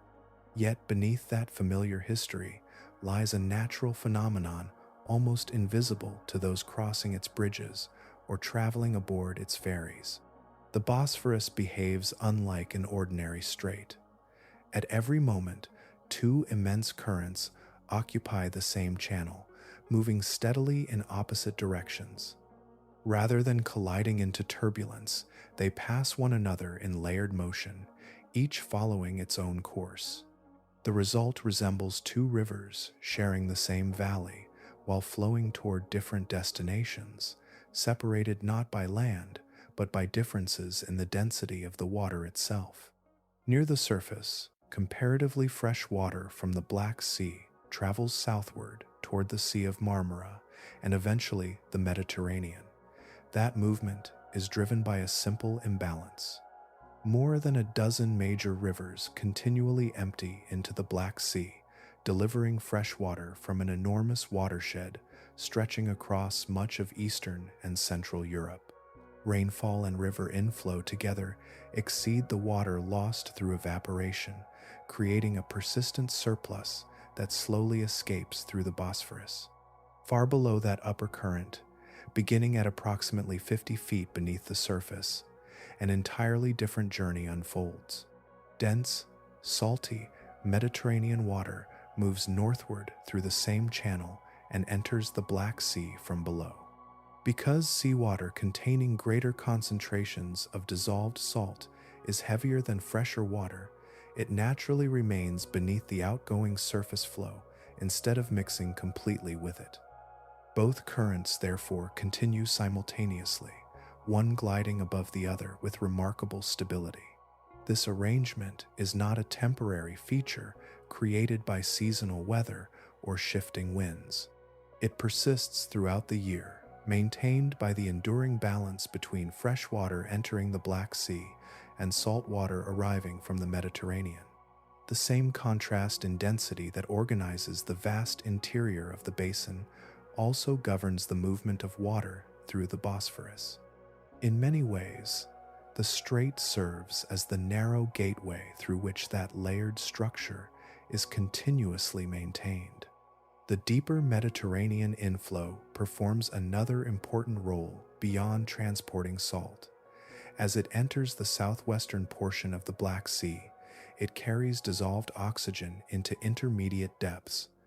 Although that oxygen does not penetrate far enough to transform the great oxygen-free basin below, it helps sustain the layers above and slows the gradual expansion of oxygen-depleted water in certain regions. Oceanographers continue to study this inflowing plume because it represents one of the few natural processes capable of renewing part of the basin without disturbing its overall structure. Long before scientists measured these currents with sophisticated instruments, experienced mariners recognized their existence through careful observation. Ancient sailors understood that a vessel drifting with the surface current encountered conditions very different from those found below. Classical traditions even preserve stories describing how the returning Argonauts overcame unfavorable winds by lowering heavy stones attached to ropes beneath their ship. Reaching into the deeper countercurrent, those weighted lines supposedly caught the northbound flow, allowing the vessel to advance against the movement of the water above. Whether every detail of that tradition reflects historical practice remains uncertain, yet it reveals an enduring truth about the Bosphorus. Generations of navigators learned to read the behavior of the strait with remarkable skill, discovering that its hidden currents could become partners rather than obstacles. Even today, beneath one of the world's busiest waterways, two opposing rivers continue their uninterrupted passage, sustaining the layered character of the Black Sea through a balance established thousands of years before the first city rose along its shores. Boundaries in nature often appear permanent, yet many are in constant motion. A forest edge advances and retreats with climate. A glacier slowly redraws the shape of a valley. Within the Black Sea, one of its most important boundaries also moves, though the change cannot be seen from the surface. The dividing line between oxygen-rich water and the chemically distinct depths has been climbing upward for decades, gradually reshaping the living space available within the basin. Oceanographers refer to this transition as the chemocline.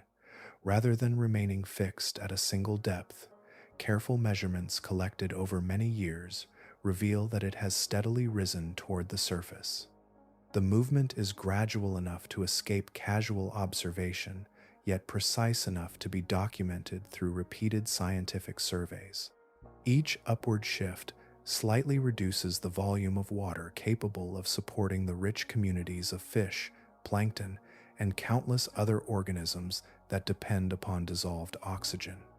Research conducted since the 1980s has shown that the oxygen-free zone has expanded while the habitable layers have become progressively thinner.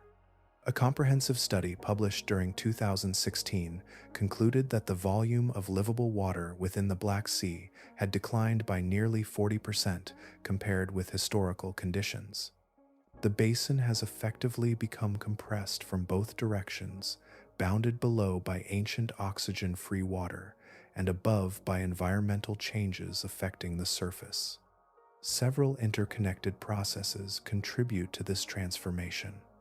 The Black Sea receives fresh water from an immense drainage basin extending across nearly one-third of continental Europe. Rivers flowing through farmland transport large quantities of nutrients into coastal waters. Nitrogen and phosphorus compounds stimulate extensive blooms of microscopic algae near the surface. When those organisms complete their brief lives, they sink into deeper layers where bacteria begin breaking them down. That decomposition consumes dissolved oxygen, gradually reducing the supply available within intermediate depths. Climate change adds another challenge. Warmer water naturally holds less dissolved oxygen than colder water, reducing the amount available for marine organisms even before biological processes consume it. According to research published during 2021 by the Institute of Marine Sciences in Turkey, the Black Sea has warmed by approximately 4 degrees Fahrenheit over the previous 60 years. Although that increase may appear modest, it influences the delicate balance governing oxygen distribution throughout the basin. An unexpected chapter in this story followed the dissolution of the Soviet Union during 1991. Intensive agricultural activity across several former Soviet republics declined rapidly as economic systems changed. Fertilizer use fell substantially within a relatively short period, reducing the flow of excess nutrients carried by rivers into the Black Sea. Scientists soon documented measurable improvements within the surface ecosystem. The recovery demonstrated how closely the chemistry of the sea responds to farming practices occurring hundreds of miles inland throughout its enormous watershed. Another pressure emerged during the 1980s with the accidental arrival of the warty comb jelly. Transported within ballast water released from ships originating along the Atlantic coast of the United States, this gelatinous predator multiplied with extraordinary speed after entering the Black Sea. Feeding upon zooplankton, fish eggs, and fish larvae, it disrupted the foundation of the marine food web. Commercial fish populations declined dramatically, affecting millions of people living in the nations surrounding the basin whose livelihoods depended upon productive fisheries. Together, these influences reveal that the Black Sea is not an isolated body of water governed solely by its own internal chemistry. Rivers, agriculture, climate, international shipping, and ecological change remain intimately connected through one vast system. As the chemocline continues its gradual ascent, the region where marine life can thrive becomes progressively narrower. The remarkable balance that has defined the Black Sea for thousands of years persists, yet its living waters now occupy a smaller portion of the basin than they once did, reminding us that even the most enduring natural boundaries continue to evolve alongside the changing world above them. The chemistry hidden beneath the Black Sea can also be described in another language, the language of quantity. Beyond preserved landscapes, ancient vessels, and layered currents lies an immense reservoir measured not in miles or years, but in the accumulated mass of a dissolved chemical that has gathered over countless centuries. The numbers are so large that they seem almost detached from ordinary experience, yet they describe a real substance filling one of the most unusual bodies of water on Earth. Scientists estimate that the oxygen-free waters of the Black Sea contain approximately 4,600 trillion grams of hydrogen sulfide. No other lake or sea on the planet is known to hold a larger dissolved reservoir of this toxic gas. Rather than existing as bubbles rising through the water, it remains dissolved throughout the great depths, woven into the chemical balance of the basin itself. Its enormous quantity, reflects an uninterrupted process that has continued for thousands of years beneath the boundary, separating the upper waters from the deep interior. At depths approaching approximately 4,900 feet, the concentration of hydrogen sulfide reaches a remarkably consistent level of approximately 9.5 milligrams per liter. From there to the deepest portions of the basin, that concentration changes very little. Such stability reveals that the deep water has reached a long-lasting chemical equilibrium. Sulfate reducing bacteria continuously generate hydrogen sulfide as they break down sinking organic matter, while slow oxidation near the upper boundary removes part of that supply.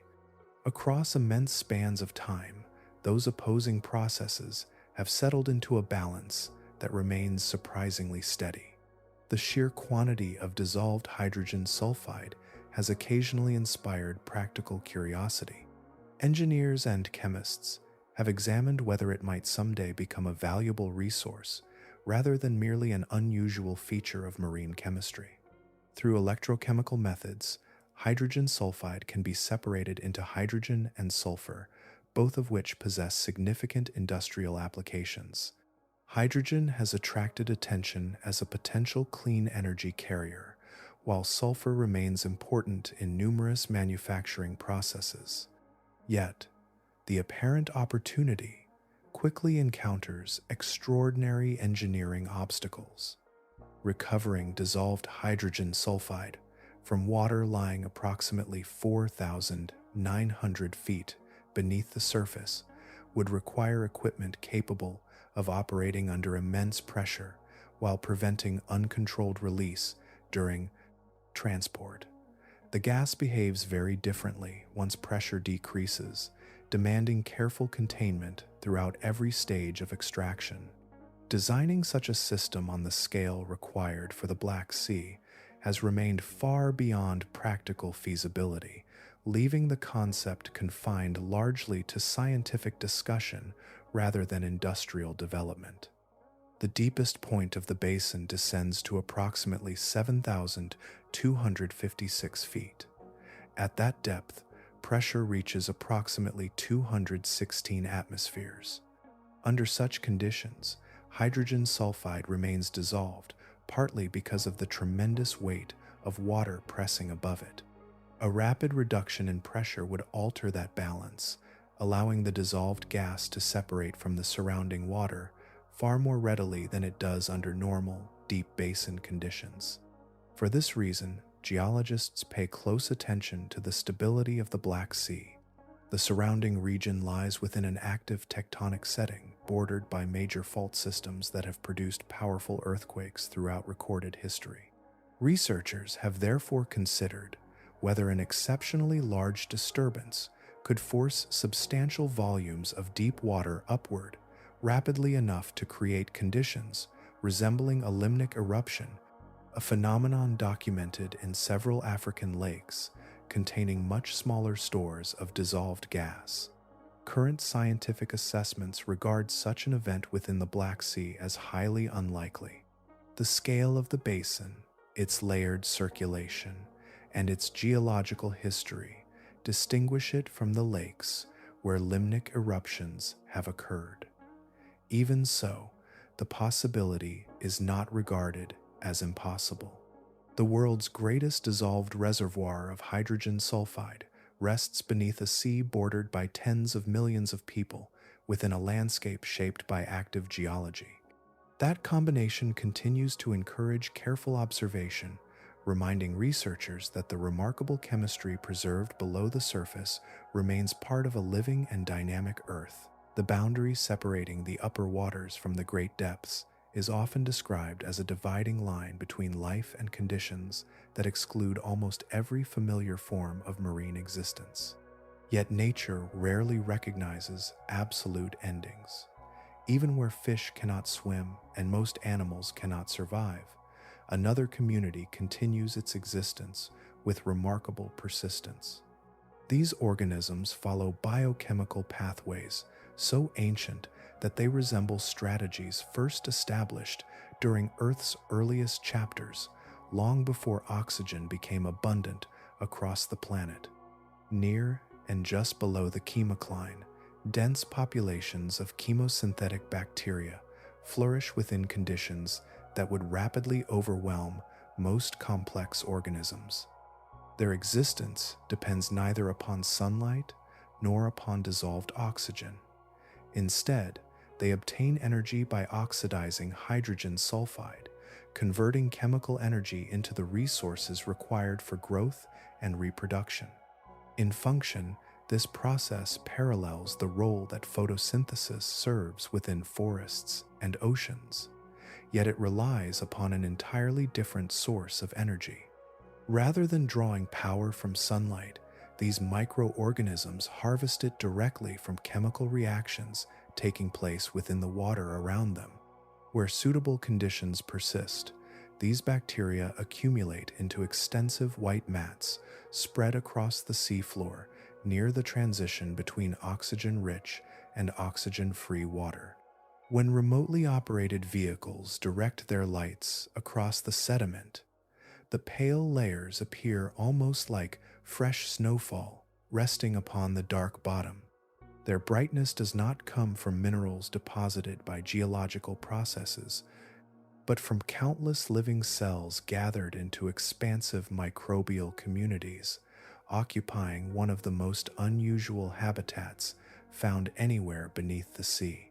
Many members of these communities belong to the bacterial group known as Beggiatoa, together with several closely related sulfur-oxidizing organisms.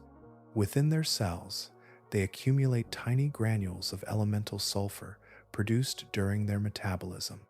Those stored particles reflect light strongly, giving the bacterial mats their distinctive white appearance beneath underwater illumination.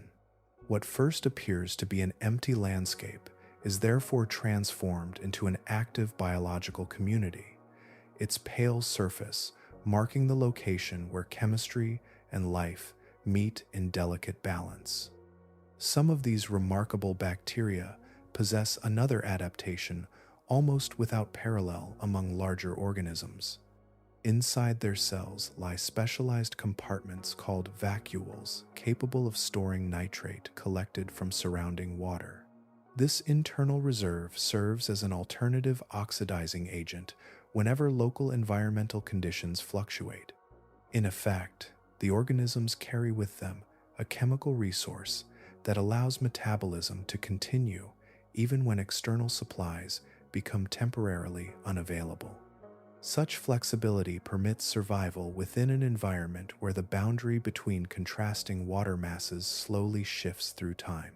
The chemocline also supports populations of green phototrophic sulfur bacteria, microorganisms that occupy one of the dimmest illuminated habitats known on Earth.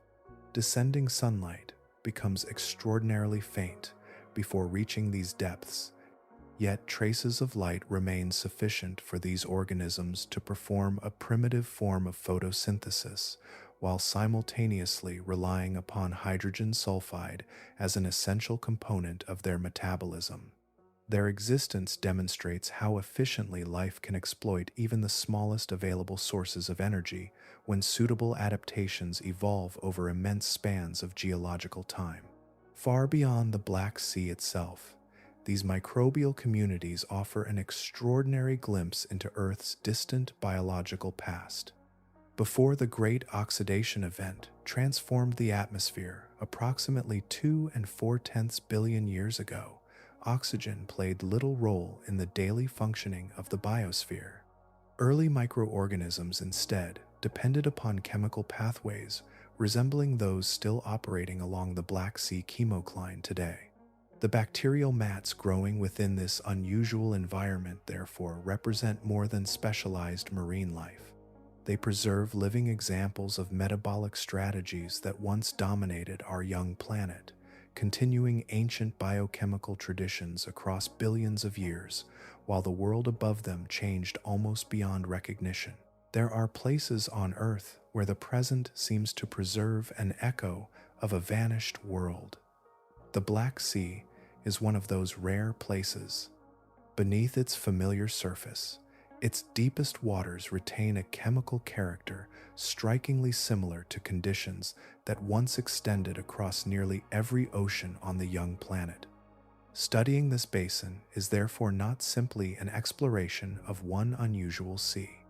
It is also an opportunity to observe processes that shaped Earth long before animals, forests, or even breathable air became defining features of the world.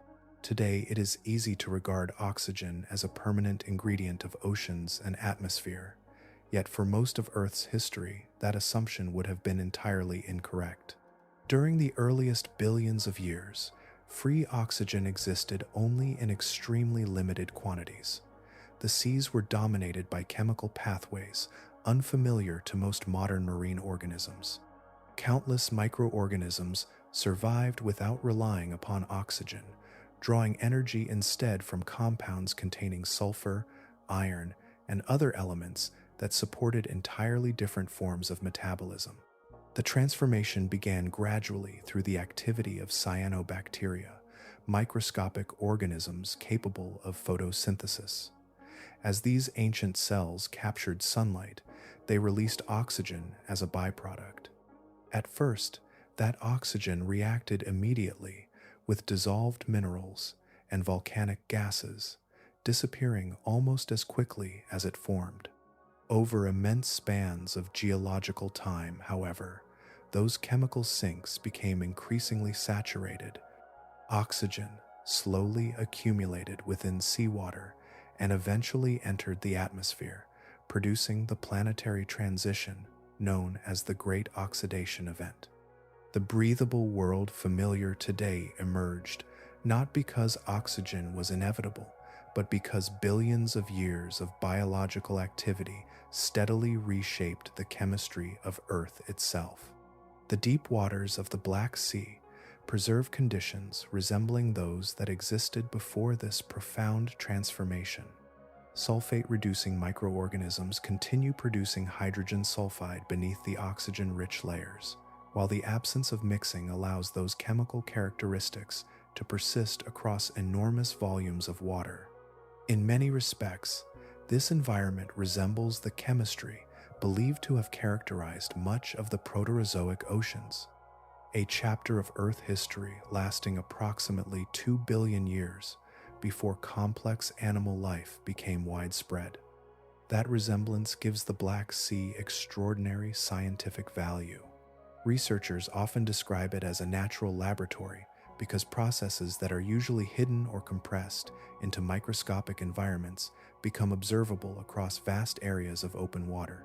Instead of attempting to recreate ancient marine chemistry inside experimental containers, scientists can investigate a functioning system already operating on a planetary scale.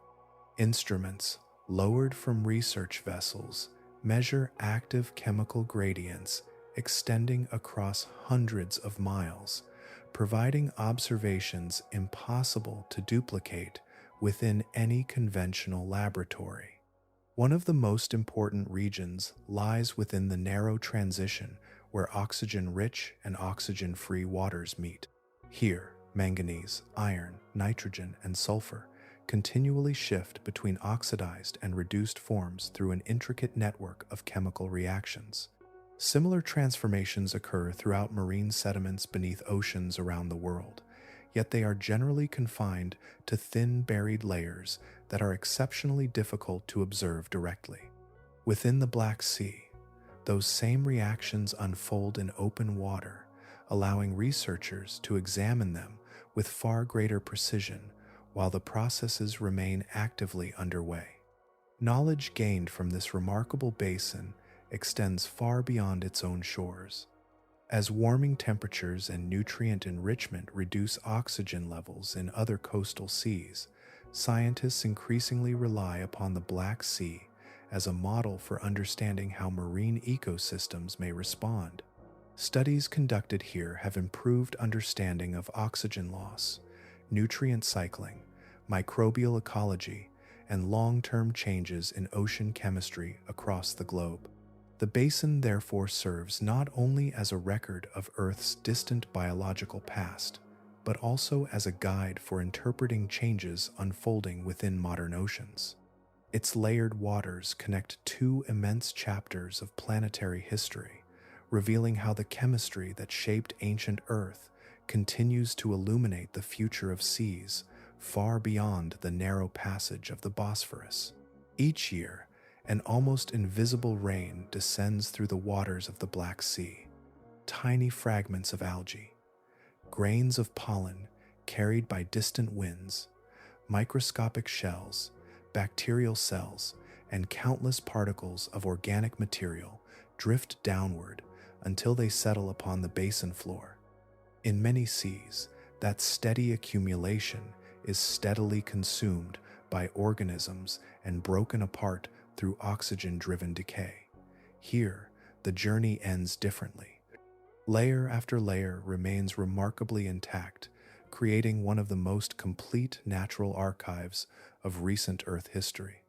The deepest sediments preserve an uninterrupted record extending back approximately 7,500 years, reaching to the time when the basin assumed much of its modern character. Every season contributes another thin layer. Every flood delivers new minerals from rivers. Every flowering forest releases fresh pollen into the air. Every bloom of microscopic plankton leaves behind traces that eventually become part of the growing sequence beneath the sea. Instead of scattered fragments separated by erosion, the Black Sea stores these events in orderly succession, allowing scientists to read environmental history almost page by page. Among the most remarkable discoveries, recovered from sediment cores, is the preservation of ancient deoxyribonucleic acid. Samples extracted from deep layers still contain recognizable genetic material belonging to organisms that lived thousands of years ago. Researchers have identified deoxyribonucleic acid from phytoplankton, bacteria, and pollen produced by plants growing across the surrounding landscape. In many oxygen-rich marine environments, such delicate molecules deteriorate rapidly after burial. Within the oxygen-free sediments of the Black Sea, they survive long enough to reveal biological communities that disappeared long before recorded history began. These preserved genetic records allow scientists to reconstruct ecosystems with extraordinary precision. Instead of relying only upon fossil shells or larger plant remains, researchers can identify microscopic organisms that rarely leave visible fossils. Seasonal changes in plankton populations, shifts in bacterial communities, and changing vegetation across southeastern Europe become accessible through molecular evidence preserved beneath the basin. Each core extracted from the seafloor therefore functions as both a geological record and a biological chronicle written at the level of individual cells. The chemistry of the deep basin contributes another remarkable form of preservation.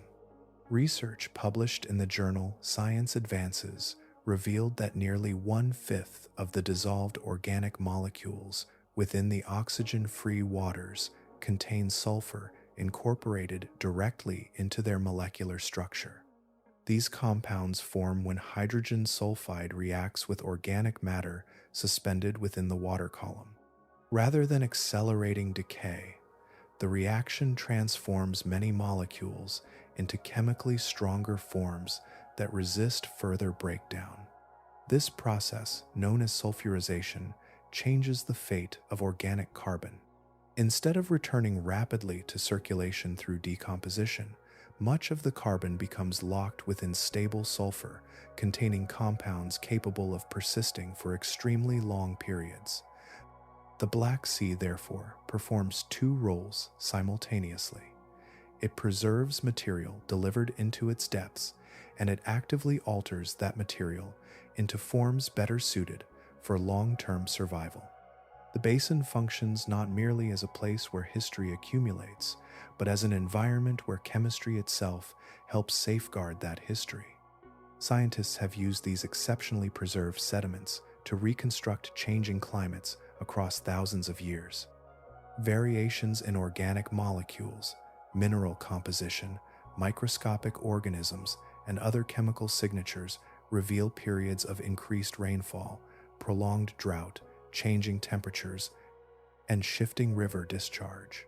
Because new layers accumulate in chronological order, each interval can be compared with those above and below, allowing gradual environmental changes to be traced across the entire span of the Holocene. Pollen preserved within the same sediments extends that story beyond the shoreline. Wind carried grains from forests, grasslands, and open steppe settled into the basin year after year, recording changing patterns of vegetation throughout southeastern Europe. By identifying those pollen grains and measuring their abundance through successive layers, researchers have reconstructed expanding forests, retreating grasslands, and changing ecosystems across thousands of years. From the floor of a chemically unusual sea, an entire regional landscape has gradually revealed its ecological history, preserved through the combined work of geology, biology, and the extraordinary chemistry of the Black Sea itself. The Black Sea is often described through the language of chemistry and geology, yet its influence extends far beyond scientific study. Around its shores, cities depend upon its waters, harbors connect nations through commerce, and generations of fishing families have drawn their livelihoods from the life sustained within its upper layers. Cargo vessels cross its surface between Europe and Asia, while rivers arriving from distant landscapes bind the basin to communities hundreds of miles beyond its coastline. Every change unfolding within the sea ultimately reaches human lives as well. The gradual reduction in habitable water documented during recent decades therefore represents far more than an environmental measurement. When researchers determined that the volume capable of supporting familiar marine life had contracted by nearly 40%, they were describing a compression of the entire living ecosystem. Fish, dolphins, jellyfish, microscopic plankton, and every other oxygen-dependent organism now occupy a narrower portion of the water column than previous generations experienced. The available habitat has steadily become more crowded as the oxygen-free boundary rises from below and environmental pressures reshape the surface from above. Such compression affects relationships throughout the food web. Predators and prey encounter one another within a smaller living space. Competition for oxygen-rich habitat increases as suitable conditions become concentrated near the surface. Seasonal migrations unfold within more limited vertical ranges, while changing nutrient conditions alter the abundance of microscopic organisms supporting every higher level of marine life. Even modest shifts in oxygen distribution can therefore influence ecological interactions, extending from bacteria to the region's largest animals. These pressures became painfully visible during the 1980s and the early 1990s. Commercial populations of anchovy, sprat, turbot, and bonito declined dramatically across much of the basin. Fisheries that had supported coastal communities for generations suffered severe losses, while catches fell well below historical levels. Hundreds of thousands of fishermen across the 6 nations bordering the Black Sea experienced profound economic hardship as harvests became increasingly unpredictable. Ecological change within the sea quickly translated into social and financial consequences on land. Scientists attribute this collapse to several interacting causes rather than a single event. Excess nutrients entering the basin fueled widespread eutrophication, altering the balance of surface ecosystems. The arrival of the invasive warty comb jelly further disrupted food webs by consuming enormous quantities of zooplankton together with fish, eggs, and larvae. Beneath both influences lay a more fundamental characteristic of the Black Sea itself.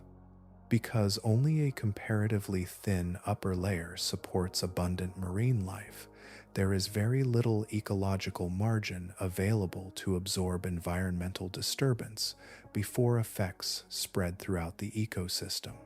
Conditions improved during the years following the political and economic changes that reshaped Eastern Europe. Reduced fertilizer use across several former Soviet republics lessened nutrient runoff entering the basin, allowing portions of the surface ecosystem to recover. Some commercially valuable fish populations gradually increased, and water quality improved in several regions. Even so, researchers emphasize that this recovery remains conditional rather than permanent. The health of the sea continues to depend upon decisions made far beyond its shoreline, where farming methods, industrial practices, and environmental policies determine what rivers ultimately deliver downstream. That dependence is remarkably extensive. The Black Sea receives drainage from rivers crossing approximately 23 countries, including heavily cultivated regions within Germany, Austria, Hungary, Romania, and Ukraine. Nutrients, sediments, industrial compounds, and fresh water entering those river systems eventually become part of the basin's evolving chemistry. Responsibility for the Black Sea therefore extends across much of continental Europe, rather than resting solely with the nations directly bordering its coast. Its connections continue beyond the basin itself. Through the Bosphorus, the Black Sea exchanges water with the Mediterranean. Rivers deliver the environmental signature of distant landscapes into its surface waters, while the fisheries that endure continue providing food throughout a broad surrounding region. The basin stands as one interconnected system, linking mountains, farms, forests, ports, and coastal communities through the continuous movement of water. In the Black Sea, environmental choices made hundreds of miles inland ultimately become part of the living story written across its surface each passing year. Some places become important not because they stand apart from the rest of the world, but because they reveal patterns that exist everywhere else. The Black Sea belongs to that rare group. Its waters have followed an unusual path through history, yet the physical and biological processes shaping them are not unique. They are familiar mechanisms, operating more slowly or on smaller scales in many other parts of the global ocean. The basin offers a glimpse of where those processes may eventually lead when geography, chemistry, and time align. During approximately 7,500 years of isolation and gradual transformation, the Black Sea has developed characteristics unmatched elsewhere on Earth. Rather than treating it as an isolated curiosity, marine scientists increasingly regard it as an advanced example of trends that have begun appearing in coastal waters across the planet. The same interactions between warming, nutrient enrichment, oxygen loss, and restricted circulation are now being documented in regions separated by thousands of miles. Among the most significant of these trends is ocean deoxygenation, the gradual decline of dissolved oxygen within marine environments. Rising temperatures reduce the ability of seawater to retain oxygen, while excess nutrients entering from rivers stimulate intense biological production near the surface. As those organisms die and descend, bacteria consume increasing amounts of oxygen during decomposition. The result is a progressive reduction in the oxygen available to sustain marine ecosystems. Within the Black Sea, that sequence has reached an exceptional level of development, making it the most extensive modern example of long-term oxygen depletion. Comparable changes have appeared in many other enclosed and semi-enclosed bodies of water. The Baltic Sea has experienced expanding regions where oxygen concentrations become too low for many organisms. Seasonal oxygen minimum zones have developed within the Gulf of Mexico and Chesapeake Bay, while several hundred additional coastal regions around the world now experience recurring or persistent areas where marine life struggles to survive. Although these environments differ in geography and climate, they share remarkably similar underlying causes rooted in nutrient pollution and warming waters. None of these systems approaches the Black Sea in either scale or permanence. Most remain seasonal, recovering at least partially as changing weather and circulation restore oxygen to deeper waters. The Black Sea demonstrates what can happen when restricted mixing prevents that recovery from extending throughout the basin. Over long periods, oxygen depletion becomes established rather than temporary. Chemical layers stabilize, and hydrogen sulfide gradually accumulates beneath the remaining oxygen-rich surface waters. The destination differs in magnitude, yet the path leading toward it follows recognizable scientific principles. Those principles unfold with consistent logic. Increased nutrient input encourages larger blooms of microscopic algae. After those organisms complete their life cycles, they sink into deeper water where bacterial decomposition accelerates. Oxygen reserves decline as decomposition continues. Oxygen-depleted layers gradually expand, placing greater pressure upon the remaining habitable water. In enclosed basins where deep circulation is limited, replenishment cannot easily match consumption. Each stage builds naturally upon the one before it, illustrating how biological productivity and physical circulation remain inseparably connected. For this reason, the Black Sea serves two complementary roles within marine science. It functions as a natural research laboratory, where chemical and biological processes can be observed directly across an immense water column. At the same time, it provides a caution drawn from measurable evidence rather than speculation. Discoveries made within this basin improve scientific understanding of environmental changes occurring throughout the world's oceans, allowing researchers to interpret developing oxygen loss elsewhere with greater confidence. The warming already documented within the Black Sea, approximately 4 degrees Fahrenheit over recent decades, is not regarded as the limit of future change. Climate projections extending well beyond the close of the present century anticipate additional warming under many scenarios, together with continuing pressures from nutrient enrichment in vulnerable regions. Against that broader planetary backdrop, the Black Sea remains both a record of transformations already completed and a living reference for changes still unfolding across the connected seas of Earth. Far beneath familiar coastlines, the deepest waters of the Black Sea preserve more than the history of a single basin. They also offer a rare opportunity to imagine environments far beyond Earth without leaving the foundation of careful science. In laboratories and research vessels, observations gathered from this unusual sea now travel into an entirely different field of study. Astrobiologists examining distant worlds frequently look toward the Black Sea because it demonstrates how life can persist where sunlight never reaches and oxygen plays almost no role. One destination attracting particular attention is Europa, a moon orbiting Jupiter beneath an immense shell of ice. Measurements collected by spacecraft strongly indicate that a vast global ocean lies hidden beneath that frozen exterior. Separated from the surface by many miles of ice, this concealed sea has likely remained isolated from direct contact with the atmosphere for billions of years. Sunlight cannot penetrate to its depths, and free oxygen almost certainly exists there only in extremely limited amounts, if at all.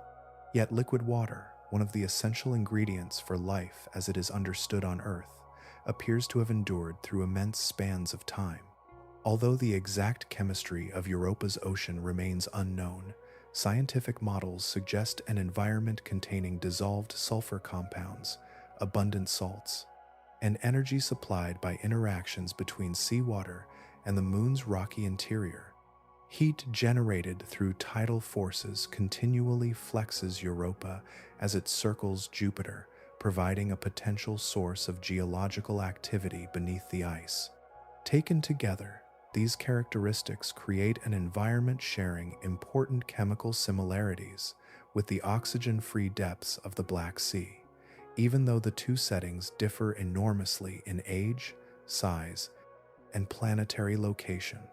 For that reason, the microorganisms living near the Black Sea chemocline have become valuable biological analogs. Chemosynthetic bacteria thriving without sunlight demonstrate that life does not necessarily depend upon photosynthesis. Instead, they obtain energy directly from chemical reactions involving hydrogen sulfide and other compounds available within their surroundings.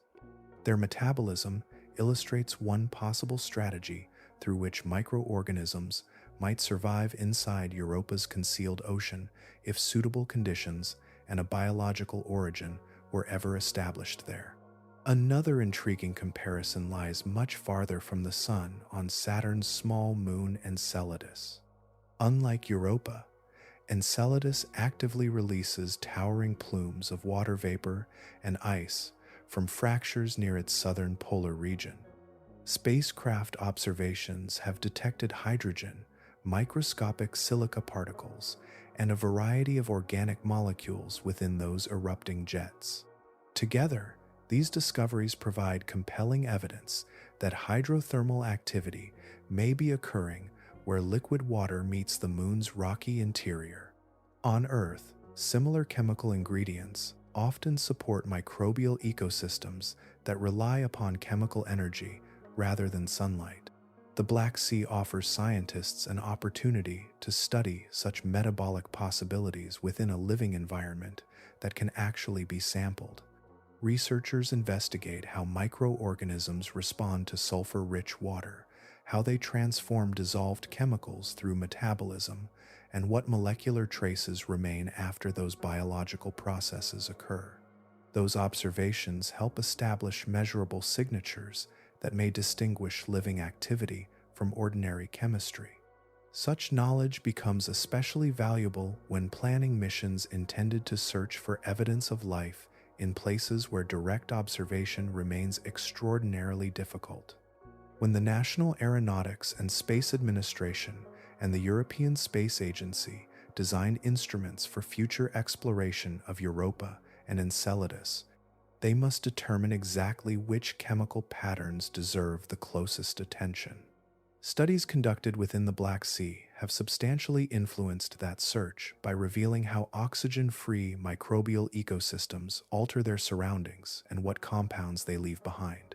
The unusual chemistry of this enclosed sea, therefore, contributes directly to humanity's broader effort to recognize life beyond Earth. A basin, long defined by its poisonous depths, has become an unexpected guide for exploring oceans hidden beneath distant worlds, where familiar sunlight never arrives. Yet the possibility of biology continues to invite careful scientific investigation. The maps covering the Black Sea often appear complete, every coastline carefully traced and every bay precisely named. Beneath that familiar outline, however, stretches a landscape that remains only lightly explored. Vast portions of the deepest basin have never been examined in detail by remotely operated vehicles or archaeological expeditions.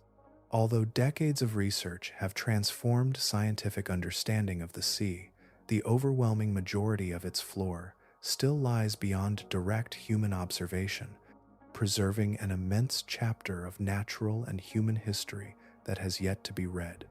One of the most ambitious archaeological efforts undertaken within the basin, the Black Sea Maritime Archaeology Project, surveyed more than 2,000 square kilometers of seafloor using advanced sonar systems, autonomous underwater vehicles, and remotely operated vehicles.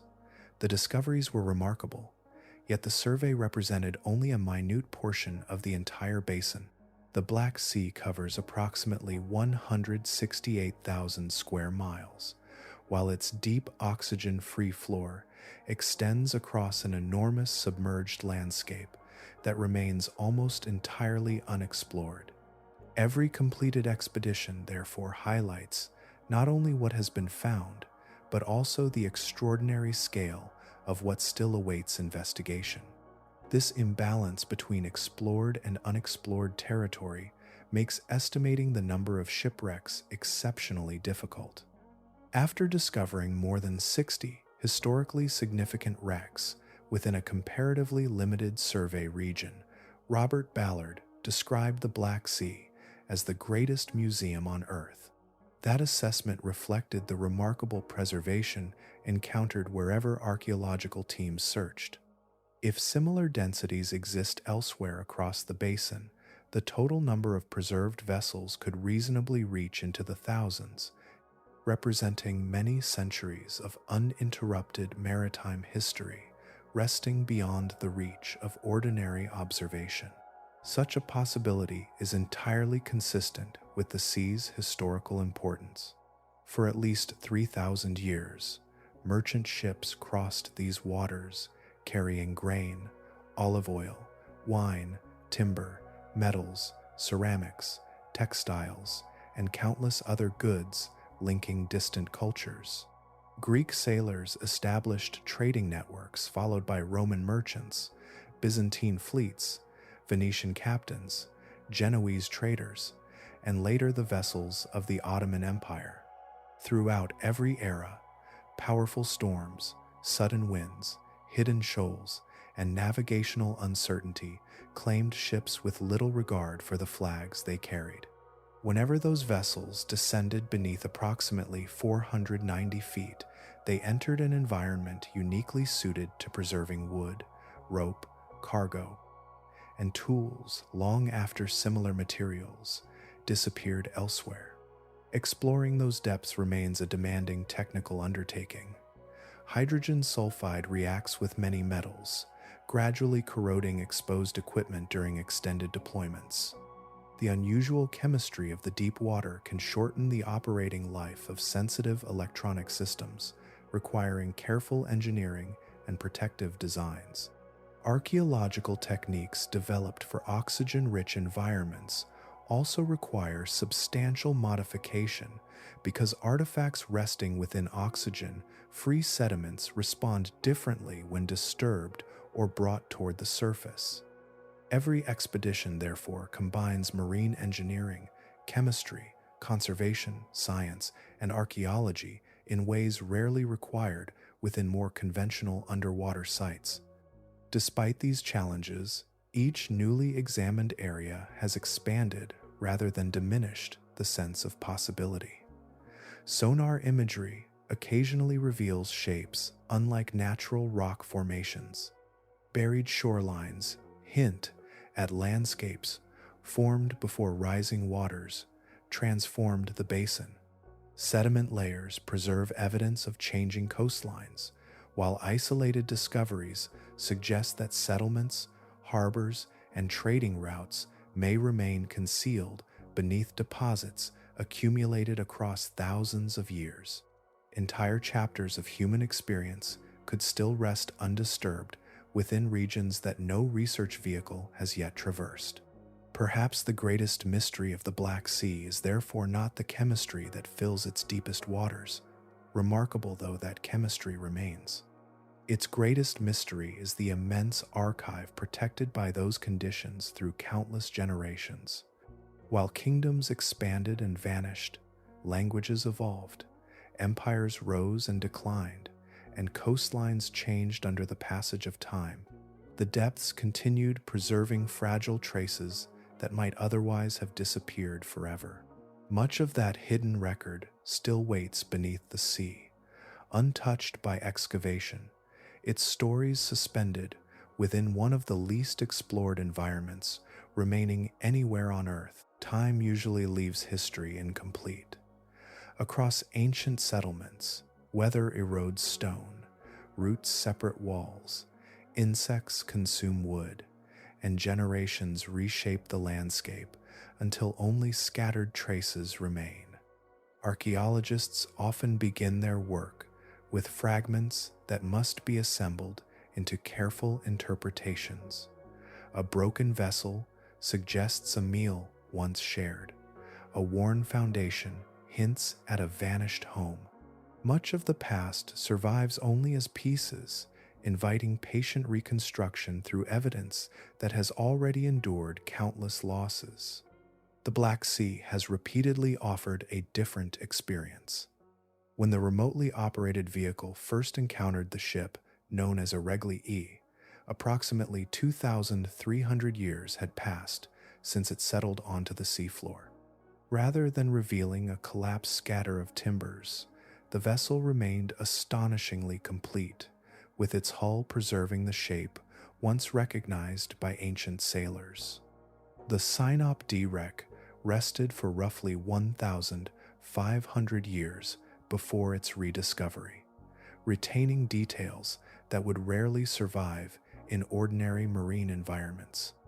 Along the Bulgarian coast near Ropotamo, wooden posts from a settlement approximately 6,000 years old continued to stand where people had placed them long before written history reached the region. These discoveries share an extraordinary quality. The Black Sea does not merely preserve evidence that something once existed, it preserves the objects themselves. Archaeologists are accustomed to recovering isolated artifacts detached from their original surroundings. Here, vessels, buildings, tools, and cargo often remain arranged in the relationships created by the people who last touched them. Context survives together with the object, allowing moments from distant centuries to appear with remarkable clarity. Roman shipwrecks provide an especially striking example. The ropes recovered from these vessels are not empty, impressions left within hardened sediment after organic fibers disappeared. They remain genuine ropes, preserving their twisted strands after more than 1,000 years beneath the water. Specialists can examine the methods used to produce them, identify the knots securing them, and analyze the surviving plant fibers to determine exactly which species provided the raw material. Each surviving strand carries practical knowledge once passed from one generation of sailors to the next through skilled hands rather than written instruction. The same remarkable fidelity appears within cargo recovered from Byzantine vessels. Ceramic jars discovered aboard the wreck, known as chersonesos, retained the vivid orange surfaces created by the original firing process. Those colors did not require artistic restoration or modern reconstruction. They remained present because the surrounding environment prevented the biological activity and oxidation that ordinarily alter exposed pigments through time. The appearance observed by archaeologists closely resembles the appearance witnessed by merchants who loaded those containers nearly 1,000 years earlier. Wooden structures reveal equally valuable information. Oak posts recovered from the ancient settlement near Ropotamo preserve enough original organic material to permit highly precise radiocarbon dating, narrowing construction dates to periods measured in decades rather than broad centuries. Such temporal resolution is rarely achievable at comparable terrestrial archaeological sites, where weathering and biological decay gradually remove the very material required for accurate measurement. Within the Black Sea, those biological signatures remain available to scientific investigation long after they would have vanished elsewhere. The result is a form of historical preservation extending beyond artifacts alone. The basin safeguards specificity. Instead of concluding that ancient mariners relied upon rope, researchers can study a particular rope twisted according to a particular craft tradition, fashioned from identifiable plants, secured with recognizable knots, and preserved beside the vessel where it once served. Instead of imagining the appearance of cargo, they encounter original surfaces retaining their authentic colors. Instead of estimating the age of wooden buildings across broad historical periods, they approach dates with unusual precision. The same chemistry that excludes familiar marine life below approximately 490 feet has also protected an archive unlike any created on land. Libraries preserve words, monuments preserve memory, and museums preserve selected objects. The depths of the Black Sea preserve entire moments, allowing distant lives to remain connected to their smallest details across thousands of years, carried forward by waters that transform destruction into endurance. Across the Black Sea, there exists no visible wall separating one world from another. No current marks its position with foam, and no change in color reveals where it waits. Yet for approximately 7,500 years, a remarkably thin boundary has divided two fundamentally different environments. Stretching through the basin like an invisible horizon suspended within the water itself, the chemocline occupies a layer only about as thick as the length of a football field. Above and below it, the rules governing life change with extraordinary precision. Everything familiar belongs to the waters above that boundary. Fish travel through schools of anchovy and sprat. Dolphins follow seasonal movements of prey. Microscopic phytoplankton harvest energy from sunlight drifting through the upper sea, supporting an intricate food web extending toward every larger creature. Cargo ships trace established routes between busy ports, while fishing vessels leave coastal harbors before dawn. Along the shoreline, millions of people live in towns and cities whose histories have always been connected to the sea. Commerce, culture, and ecology all depend upon the relatively narrow layer where oxygen remains available. Only a short distance beneath, an entirely different environment begins. Familiar marine animals disappear. Fish cannot descend into those depths and continue living. Crabs, sea stars, mollusks, and the countless invertebrates common throughout most of the world's oceans find no refuge there. Oxygen is absent. Ordinary decay slows almost beyond recognition, and the chemical balance shifts toward hydrogen sulfide. Life does not disappear completely, but it changes almost beyond recognition. Bacteria adapted to these unusual conditions continue transforming sulfur compounds through chemosynthesis, maintaining an ecosystem unlike any existing within the sunlit sea above. The remarkable stability of this boundary has often suggested permanence, yet scientific observations reveal a more dynamic reality. The chemocline has shifted over time, responding to changes in climate, nutrient input, and the broader chemistry of the basin. During recent decades, careful measurements have documented its gradual upward movement, reducing the volume of oxygen-rich water available for familiar marine life. The line itself remains, but its position is not fixed. It responds to the changing balance between physical circulation, biological activity, and the chemical processes unfolding throughout the sea. Its narrowness makes that movement especially striking. A diver descending through approximately 460 feet of ordinary seawater would encounter conditions still recognizable within the living ocean. Continuing downward to roughly 525 feet would bring an abrupt transition into water, incapable of supporting almost every familiar marine organism. The vertical distance separating those profoundly different environments is only about 65 feet, comparable to the height of a modest six-story building.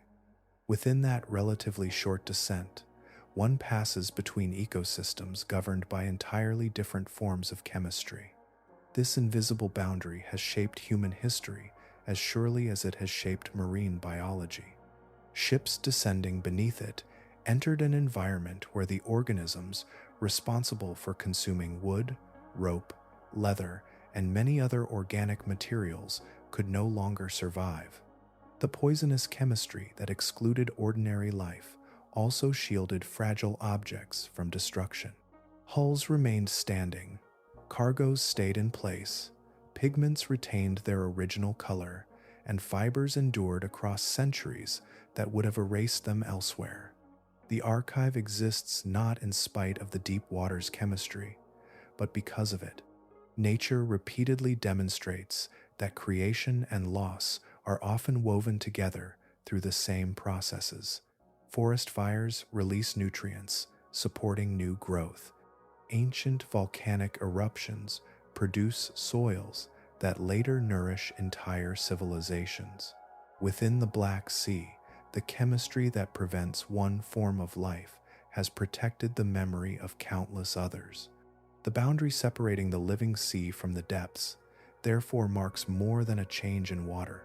It reveals a broader principle running throughout natural history, where endings and preservation sometimes arise from the very same conditions, leaving the past intact even as the present continues to change. There are places where history feels distant because so much has disappeared. The deepest basin of the Black Sea evokes the opposite sensation. There, the passing of ages seems to have slowed until ordinary ideas about time begin to lose their familiar meaning. Far below the living surface, water remains isolated from direct contact with the atmosphere, preserving a chemical world that has endured since approximately 5500 before the Common Era. That separation began before bronze tools reshaped societies, before writing recorded human memory, before the earliest cities of Mesopotamia emerged into recognizable civilization. Every season that followed settled gently upon the one before it. Kingdoms formed along distant rivers. Languages appeared, changed, and vanished. Forests expanded and retreated with shifting climates. Empires crossed continents, leaving monuments that weathered beneath wind and rain. Yet, the deepest water remained largely apart from those transformations. The molecules occupying that secluded basin continued existing within an environment governed by remarkable stability, insulated from the endless exchange connecting the atmosphere with the upper ocean. Within those depths, researchers have recovered organic compounds retaining chemical structures that once belonged to living organisms from unimaginably distant times. They are not preserved merely as mineral impressions or fossilized outlines. Instead, many molecules remain chemically recognizable, carrying subtle biological signatures from organisms whose evolutionary stories ended thousands of years ago.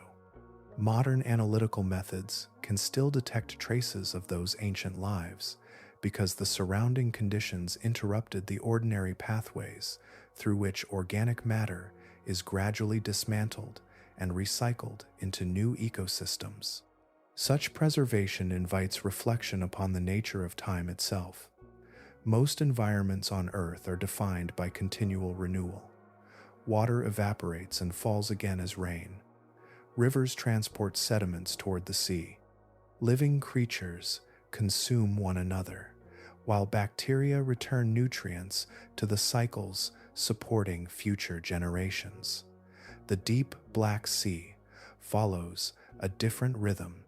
Physics established a stable boundary that greatly restricted circulation, allowing accumulation to replace renewal. Layer settled upon layer, century upon century, while change unfolded at a pace almost beyond ordinary human imagination. Everything descending beneath the chemocline entered that prolonged continuity. Fine sediment drifted downward through the water column. Pollen from distant forests settled beside microscopic shells. Fragments of plants, traces of animals, cargo from passing vessels, and eventually entire ships joined the slowly growing archive. Because exchange with the surface remained so limited, each addition became part of an expanding historical record rather than material, rapidly returned to broader environmental cycles. The basin accumulated memory with extraordinary patience, preserving events separated by generations within neighboring layers. This unusual relationship with time transforms the appearance of the shipwrecks resting there. They are commonly described as wrecks because they were lost, yet many retain an integrity that challenges the word itself. Their hulls remain upright. Deck structures continue defining familiar outlines. Cargo often occupies the spaces where it was originally stored. Instead of appearing violently destroyed, many vessels seem temporarily abandoned, as though their crews might simply have stepped away. Human language, shaped by environments where decay is expected, struggles to describe objects that have remained so little altered across immense spans of history. The Black Sea, therefore, possesses significance extending beyond chemistry, archaeology, or geology alone. It demonstrates that time does not always express itself through visible destruction. Under certain physical conditions, duration can accumulate without erasing detail. The usual expectation that each generation replaces the last becomes less certain within a basin where evidence survives with remarkable completeness. To stand upon the surface while knowing that, beneath approximately 490 feet of water, lie ships whose sailors never returned, villages established before recorded history, and biological traces preserved from worlds long vanished, is to encounter the immense depth of the human past in an unusually tangible form. The sea beneath those waves has become more than a body of water. It is a place where chronology itself seems gently suspended, allowing distant centuries to remain present together within the enduring embrace of the deep. Among the many identities the Black Sea has acquired across centuries of observation, two stand together with unusual permanence. It is one of humanity's greatest natural archives, and it is also an immense graveyard. These descriptions do not compete with one another. They are inseparable. The remarkable preservation that has made the basin invaluable to archaeology exists because countless journeys ended beneath its waters, where chemistry interrupted the ordinary cycle through which living things and human creations gradually disappear. Nature has expressed this principle in many different forms. Amber enclosed ancient insects within flowing tree resin, preserving delicate wings and tiny hairs because escape became impossible. Volcanic ash buried the Roman city of Pompeii so rapidly that streets, homes, and ordinary possessions endured beneath protective layers after catastrophe overtook them. Across the frozen ground of Siberia, mammoths remained preserved because persistent cold slowed the biological processes that normally return flesh to the soil. In the Black Sea, oxygen-free water accomplished something similar through an entirely different mechanism. By excluding the organisms responsible for decay, the depths transformed loss into preservation. Yet the Black Sea differs from those examples in both scale and intimacy. It has not simply preserved traces of vanished ecosystems or fragments of ancient architecture. It has retained objects shaped by individual hands for everyday purposes. A wooden steering oar reflects the craft of the person who carved it. A coil of rope preserves the practical knowledge of the sailor who twisted its fibers together. Ceramic jars, still arranged within a ship's hold, reveal decisions made by merchants balancing cargo before departure. Every preserved object carries evidence of ordinary lives rather than distant legends. Behind each artifact rested experiences that archaeology can only partially recover.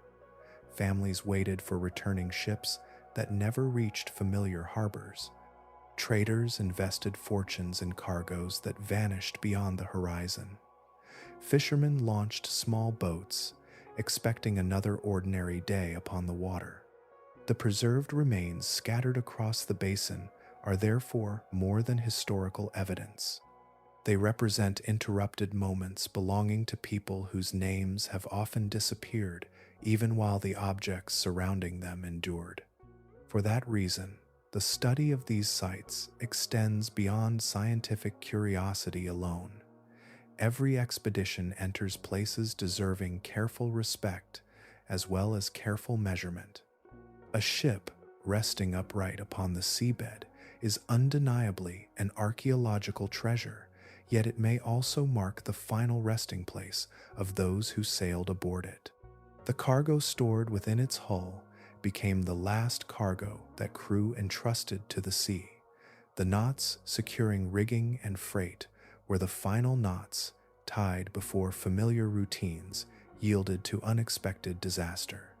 Scientific investigation and human remembrance naturally accompany one another within such environments. The Black Sea Maritime Archaeology Project has increasingly embraced this understanding through methods emphasizing careful documentation before disturbance. High-resolution photography, three-dimensional mapping, photogrammetry, and remotely operated vehicles allow researchers to study fragile sites while limiting unnecessary intrusion. These approaches recognize that information can often be preserved through observation as effectively as through recovery, especially when the surrounding environment has already safeguarded extraordinary detail across thousands of years. The sea itself, however, remains entirely impartial. Its chemistry grants no preference according to wealth, fame, or historical consequence. A magnificent Byzantine merchant vessel receives the same preservation as the humble net of a Bronze Age fisherman. Elaborate cargo and simple household tools settle into the same enduring conditions. The waters neither celebrate nor mourn what enters them. They preserve without judgment, guided only by the physical laws governing their remarkable depths. Perhaps that impartiality is what makes the Black Sea such an extraordinary companion to human memory.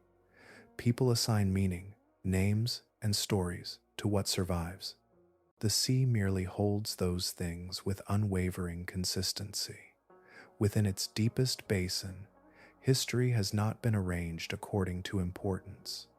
It has simply been allowed to remain, where chemistry has guarded the physical traces of countless lives with equal patience across the passing of millennia. The Black Sea has existed in its present form for approximately 7,500 years. During that immense span, its surface has reflected changing skies, while its depths have remained faithful to a different rhythm. Civilizations arrived along its shores, believing themselves to be shaping history, yet beneath the waves, another record accumulated without proclamation or ceremony. From the earliest seafaring communities to the nations surrounding its coast today, each generation passed across the same water, while the basin below continued receiving the traces they left behind. Greek merchants crossed these routes in search of distant markets, followed by Scythian horsemen whose worlds touched the northern shores. Roman ships carried the commerce of an expanding empire. Byzantine captains steered between ports, connected by faith and trade. Venetian and Genoese vessels threaded profitable maritime networks, while the Ottoman Empire transformed the sea into the heart of its northern frontier. In more recent centuries, the Soviet Union reshaped the political landscape before giving way to the independent nations that now share these coasts. Every age regarded the Black Sea through its own ambitions, yet the water beneath them observed each passage with perfect impartiality. Across those thousands of years, The basin gathered far more than shipwrecks alone. Cargo settled beside timber. Pollen drifting from surrounding forests descended into layered sediments, preserving changing landscapes through successive generations. Rivers carried the chemical signatures of agriculture from distant valleys, recording the expanding influence of human cultivation. Microscopic organisms left behind genetic material that revealed changing ecosystems, while sediments accumulated season after season until natural history and human history became woven together within the same geological archive. The relationship has never flowed in only one direction. The creation of the modern Black Sea transformed surrounding communities, perhaps contributing to memories of drowned landscapes that echoed through some of humanity's oldest traditions. Its productive surface waters sustained fisheries that nourished millions of people across 6 modern nations while supporting maritime trade for approximately 3,000 years. Coastlines became borders, crossroads, and meeting places where cultures exchanged ideas alongside goods. The sea shaped economies, settlements, and political frontiers long before maps assigned names to them. Human societies, in turn, altered the basin itself. Fertilizers carried by rivers enriched the upper waters beyond natural levels. Runoff from expanding populations changed nutrient cycles established over countless centuries. The atmosphere warmed through industrial activity across continents, gradually influencing water temperatures and contributing to the slow upward movement of the chemocline. Actions taken far from the shoreline became part of the sea's unfolding story, demonstrating that distant landscapes and deep waters remain connected through every river flowing toward the basin. The Black Sea is therefore not merely a geographic feature occupying the boundary between Europe and Asia. It is a living system engaged in continual exchange with the people surrounding it. Choices made by farmers in Hungary influence rivers that eventually reach its waters. Industrial activity in Ukraine becomes part of the same connected network. Decisions made within the capitals of every nation sharing the basin ultimately contribute to the future conditions experienced far below the surface. The sea responds according to physical laws, faithfully reflecting the consequences of countless individual actions. Its poisonous depths are neither an accident nor a flaw within nature. They arise from the unique geometry of an enclosed basin, from the movement of dense water, and from the patient work of chemistry unfolding across millennia. Those same conditions have also protected one of Earth's most extraordinary archives. Because decay slowed where ordinary marine life could not endure, ships from the age of Rome continue standing with their masts. Villages retain the timbers shaped by forgotten builders, and fragile traces of distant lives remain where time might otherwise have erased them. In that enduring balance lies the deepest lesson the Black Sea offers. It remembers without intention, preserves without preference, and responds without judgment. Long after every generation now living has become part of history, the waters beneath the chemocline will continue holding their remarkable archive, carrying forward the intertwined stories of nature and humanity within a sea that has never ceased remembering.